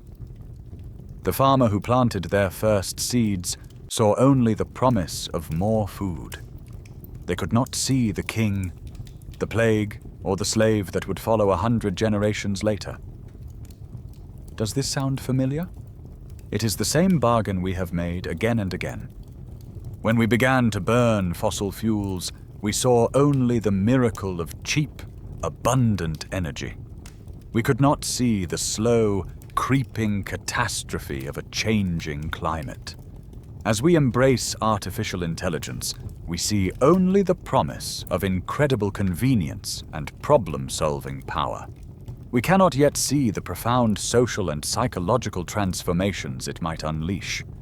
The Neolithic trap was the first, and it has become the blueprint for all the others that have followed. We are still a species that is brilliant at solving short-term problems in ways that create far larger, long-term ones. Environmental historians still debate when our impact on the planet truly began, but the scientific evidence of the Anthropocene, the age of humans, shows its roots in the first forests cleared for farms. So we are left here, living in the long shadow of the farmer. Our lives are a testament to the full paradox. You can listen to a beautiful symphony on a smartphone, a miracle of art and technology made possible by the surplus of civilization. But the rare earth minerals in that phone may have been mined by people living in conditions of near servitude, and the electricity that powers it may be warming the planet, creating the conditions for a future famine. The wonders and the horrors are inseparable. They grew from the same seed. The life-saving knowledge of modern medicine and the world-spanning terror of a modern pandemic are two sides of the same coin, minted in the first crowded villages. So was it a mistake? Perhaps the question is simply too small. It was not one thing, but everything. It was the moment we traded a wild and intimate relationship with nature for one of control. It was the moment we traded the fierce equality of the present for the anxious hierarchy of the future. It was a bargain that gave us the power to create and the power to destroy on a scale our ancestors could never have imagined. It was not the end of our story, but the beginning of a new and much more dangerous one. And it is the story that we are all still living in, right now, tonight, as we look out over the vast, quiet fields of the past and wonder how we ever got here. And so, the long trial comes to a close, leaving us here in the quiet twilight of the present moment. The echoes of the arguments fade. The ghosts of the farmers and the foragers recede into the deep past, and all that remains is the gentle rhythm of your own breathing. The great tangled story of how we came to be is a heavy one, full of difficult questions and complicated truths, but its weight belongs to the day. It does not belong to the night. Now is a time for rest, for letting the vast, slow turning of the world carry you into stillness. Imagine that metaphorical field we left our ancestors in. The sun has now dipped below the horizon, and the sky is painted in the soft, fading colors of dusk. A cool evening breeze whispers through the stalks of wheat, a sound that has soothed and defined the nights of our ancestors for 10,000 years. It is a sound of harvest, of sustenance, and of continuity. Whatever the cost, and whatever the reward, that sound is the lullaby of our civilization. Allow the immensity of that deep time to comfort you, to remind you that your own concerns are but a brief and gentle note in a song that has been playing for millennia. Let the questions dissolve, unanswered, into the quiet darkness. They will be there for the morning.